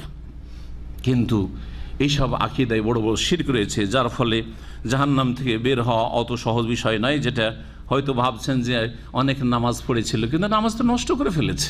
লাইন আশরাকতা লাইহাবাতান নাম, শিরক করে সমস্ত আমল বরবাদ করে, সমস্ত আমল বরবাদ করে দিয়েছে আল্লাহ রাব্বুল আলামিন। তারপরে হালাল পাক পবিত্র বস্তু খেতে বলছেন, যা আল্লাহ হালাল করেছেন খাও, হালালকে হারাম মনে করিও না।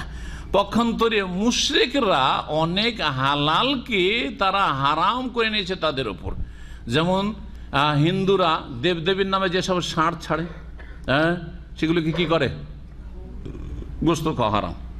শুধু তাই নয়, গোমাতা তাদের হারাম, দেবী হয়ে গেছে, দেবতা হয়ে গেছে। সুতরাং গরু খাওয়া কি অপরাধ, আর মুসলিম খেললে সবচেয়ে বড় অপরাধ। তবে হিন্দু যদি বড় বড় বিজনেস করে, গরুর বিজনেস, ইন্ডিয়াতে বড় বড় কোম্পানি গরুর গোস্তের রয়েছে সব হিন্দুদের হাতে, তাহলে আবার অসুবিধা নেই, কারণ পয়সাটা হিন্দুর ঘরেই যাচ্ছে। কথা বুঝতে পেরেছেন?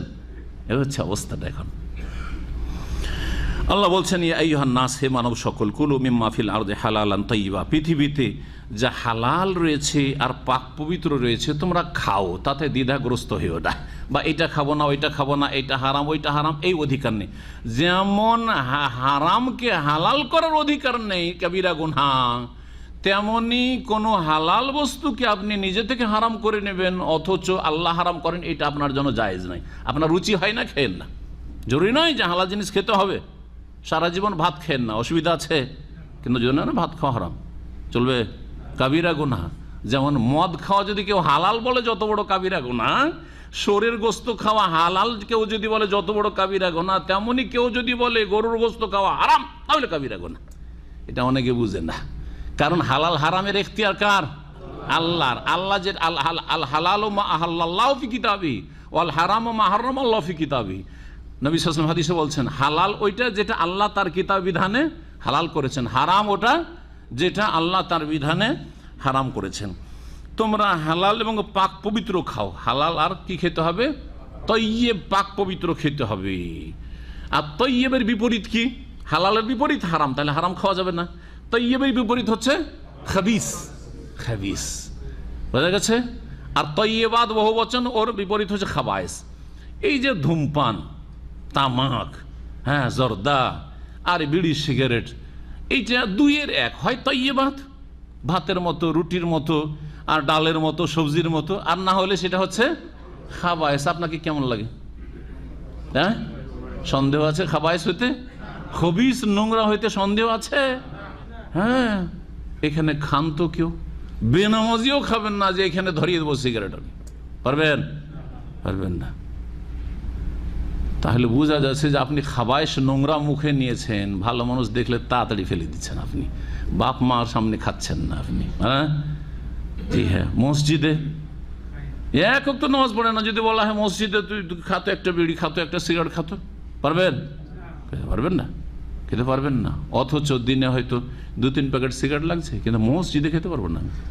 শ্বশুরের সামনে না, ওইটা পারবো না, শ্বশুর যে কিবলা, শ্বশুর কিবলা, জি শ্বশুর কিবলা, জি। ওয়ালা তাত্তাবিউ খুতুওয়াতিশ শায়তান, আর শয়তানের পদাঙ্ক অনুসরণ করিও না। তাহলে হারাম খাওয়া হচ্ছে শয়তানের পদাঙ্ক অনুসরণ করা, শয়তানের কদমে কদম রাখা। এইরকমই নোংরা বস্তু খাওয়া, নোংরা বস্তুর ব্যবহার আর নোংরামি করা, এটিও হচ্ছে শয়তানের পেছনে পেছনে চলা, শয়তানের কুমন্ত্রণার শিকার হওয়া। ইন্নাহু লাকুম আদুউম মুবিন, নিশ্চয় শয়তান তোমাদের প্রকাশ্য শত্রু। ইন্নামা ইয়ামুরুকুম বিসসুই ওয়াল ফাহশা, নিশ্চয় শয়তান তোমাদেরকে অন্যায়ের বা মন্দের, সু মানে মন্দ, মন্দ কথা কাজের মানে পাপের, যে কোনো পাপকে এখানে সু বলা হয়েছে। মন্দ কথা কাজের কি করে? নির্দেশ দেয়, মানে প্ররোচিত করে। ওয়াসওয়াসা কুমন্ত্রণা দিয়ে থাকে। শয়তানের হুকুম করা মানে কি? শয়তানের কুমন্ত্রণা, ওয়াসওয়াসা। ভিতরে ওয়াসওয়াসা হয়, আপনার ভিতরটা চাইছে যে এই পাপগুলি করি, এই অন্যায় কাজগুলি করি। শয়তান ভিতরে কাজ করছে, আপনি টের পাচ্ছেন না, কারণ শয়তান তো আপনার শিরা উপশিরায়, হ্যাঁ, ইয়াজরিমিন ইবনে আদম মাজরাদ দাম, রক্তের সাথে চলতে আছে। সেজন্য আপনি অচেতন অবস্থায় যে পাপে ডুবছেন, পাপ করতে আছেন, পাপ দেখতে আছেন, শয়তান এই কাজগুলি করছে, যেটা এখানে এই ভাষায় ব্যক্ত করা হয়েছে। শয়তান তোমাদেরকে প্ররোচিত করে বা কুমন্ত্রণা দিয়ে থাকে কিসের? মন্দ কথা কাজের। ওয়াল ফাহশায়ে, অশ্লীল কথা কাজের, অশ্লীলতার। আর কিসের? তৃতীয় পাপ, ওয়ান তাকুলু আলাল্লাহি মা লা তা'লামুন, আর যাতে করে আল্লাহ সম্পর্কে এমন কথা তোমরা বলো যা তোমরা জানো না। তিনটি গুনার কথা এখানে বলা হয়েছে। প্রথম বলা হয়েছে কি? মন্দ কথা কাজ। মন্দ কথা, যে কোনো কাবিরা সাগিরা গুনাহ হচ্ছে কি? সু, সেটা হচ্ছে সু। জি হ্যাঁ, মন্দ কথা কাজ, পাপাচার আর কি। দ্বিতীয় পাপ হচ্ছে ফাহেসা। ফাহেসা শব্দটি যখন মন্দ কথা কাজ অন্যান্য পাপের পাশাপাশি বর্ণনা করা হয়েছে, এই ফাহেসা মানে এমন পাপ যেগুলি নোংরামি বলা হয় সমাজে, হ্যাঁ, যেগুলি মানুষের সুস্থ প্রকৃতি ঘৃণা করে, হ্যাঁ, নোংরামি মনে করে। এই জন্য ফাহেসার শীর্ষস্থানীয় হচ্ছে জেনা, ব্যভিচারকে আল্লাহ কোরআনের ভাষায় ফাহেসা বলেছেন, হ্যাঁ, আর সমকামিতাকে ফাহেসা বলা হয়েছে।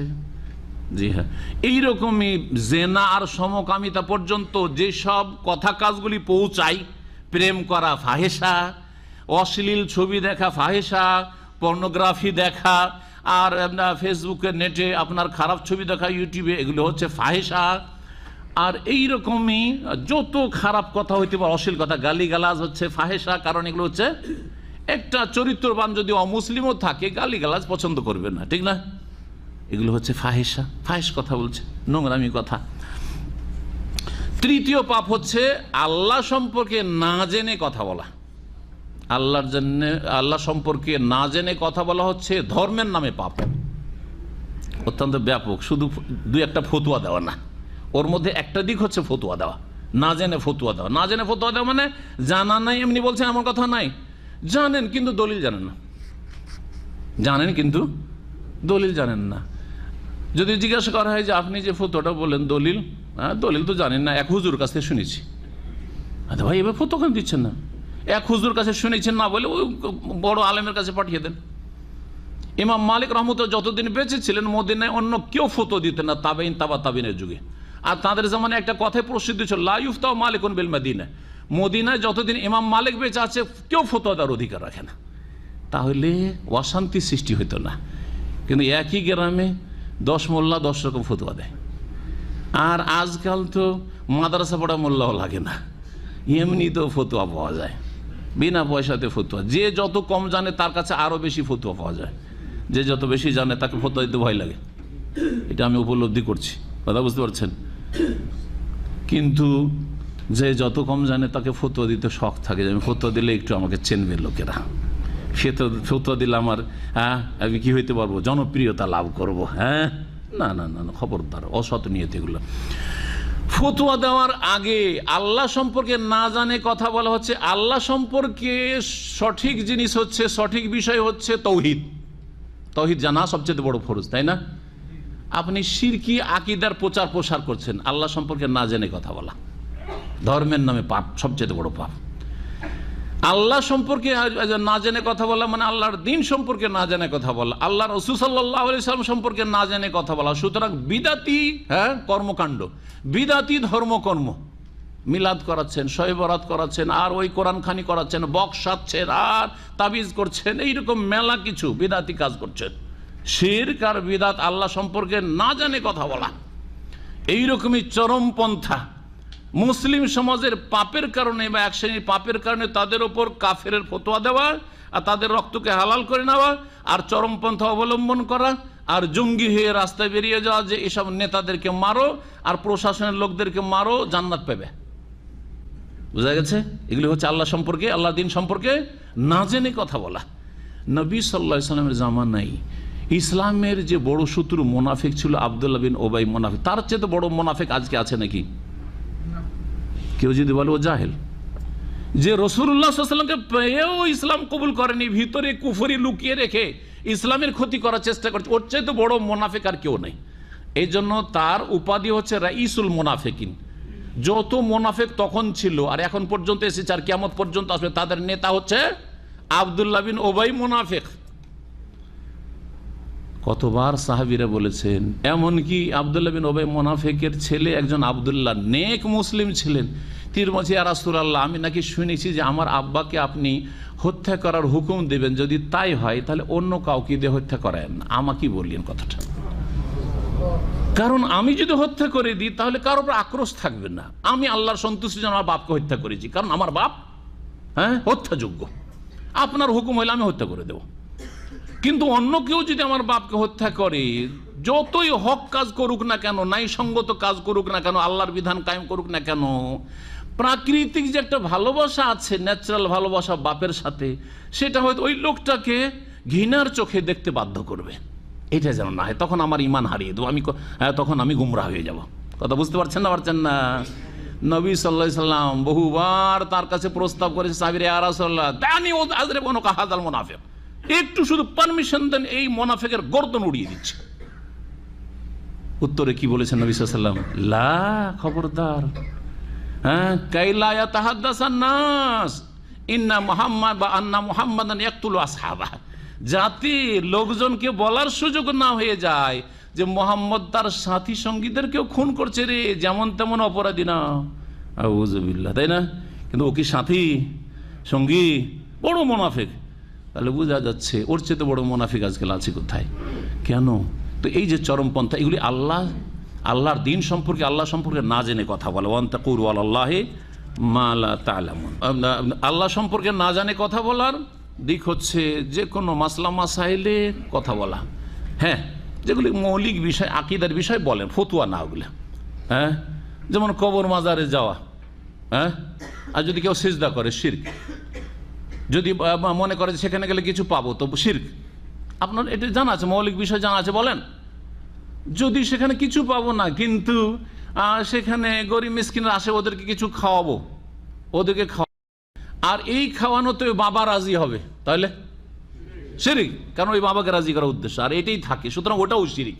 কিন্তু না না না, ও বাবা আমি জানি যে ও কিছু দিতে পারবে না, কিন্তু তারপরে ওইখানে কি আমি কিছু নেক আমল করবো, তো বিদাত। কি বলবো? বড় বিদাত। কারণ আপনি বাতিলপন্থীদের, গুমরাহদের সাপোর্ট করছেন, সহযোগিতা করছেন, সংখ্যা বাড়াচ্ছেন, সংখ্যা বৃদ্ধি করছেন। তো এই বিষয়গুলি যদি বলেন অসুবিধা নেই, কিন্তু তালাকের ফতোয়া জিজ্ঞেস করলো, বিনা ওলিতে একটা কোর্ট ম্যারেজ হয়ে গেছে, এখন কি হবে জিজ্ঞেস করলো, আর আপনি ভাবেন যে আমি তো ইসলাম মেলা কিছু শিখেছি, শুনেছি, আর দিয়ে দিলে শুনে শুনে ফতোয়া। সুন্নি মুসলমান না, খবর সুন্নি মুফতি হবেন না। সুন্নি মানে আহলুস সুন্নাহ তো নয়, শুনে শুনে, জি হ্যাঁ, শুনে শুনে ফতোয়া দেবেন না। হিন্দুরা মনে করে যে সুন্নি মুসলমান মানে যারা ভারতের লোক ছিল, আমাদের হিন্দুই ছিল, আর ওরা শুনেছে যে ইসলাম এসছে আরব দেশে, শুনে শুনে মুসলমান হয়ে গেছে। এক পুলিশ আমাকে বলছে, হিন্দু পুলিশ, তো ওখান থেকে বুঝলাম যে আজকালকার মুফতিরাও অনেক আছে সুন্নি মুফতি, শুনে শুনে ফতোয়া, শুনে শুনে ফতোয়া না, শুনে শুনে ফতোয়া দেবেন না, গুমরাহ হয়ে যাবেন। ওয়াইদা কিল আলম ইত্তাবি মা আনজালাল্লাহ, আর যখন তাদেরকে বলা হয় যে আল্লাহ যা নাজিল করেছেন তার অনুসরণ করো, কালু, তখন তারা বলে, কাফেররা, অন্ধ ভক্তরা, বাল নাত্তাবিউ মা আলফাইনা আলাইহি আবানা, বরং আমরা অনুসরণ করব সেই আদর্শের, সেই মতের, সেই পথের যার ওপর আমাদের পূর্বপুরুষদেরকে পেয়েছি, বাপ দাদাকে পেয়েছি, মানে বাপ দাদার ধর্ম মানব।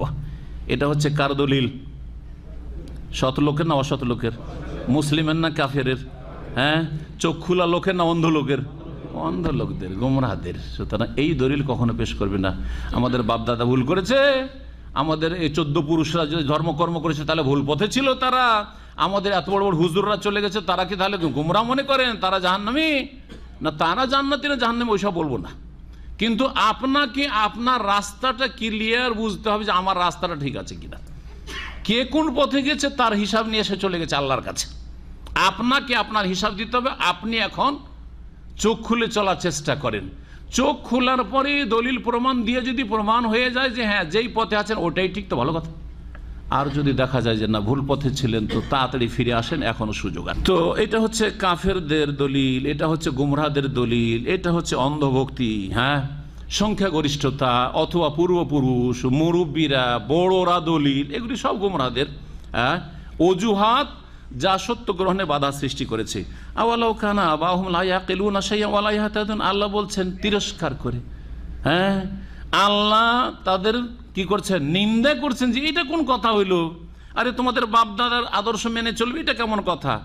যদিও তাদের পূর্বপুরুষরা লা ইয়াকিলুনা শাইআন কিছু বুঝতো না, ওয়া লা ইয়াহতাদুন এবং তারা সঠিক পথ প্রাপ্তও ছিল না, হেদায়েতের পথেও ছিল না, তারপরেও সুবহানাল্লাহ অনেকে বলে অমুক হুজুর, এত বড় হুজুর ছিলেন, অমুক পীর সাহেব, যদি তিনি জাহান্নামে যান আমিও জাহান্নামে যাব।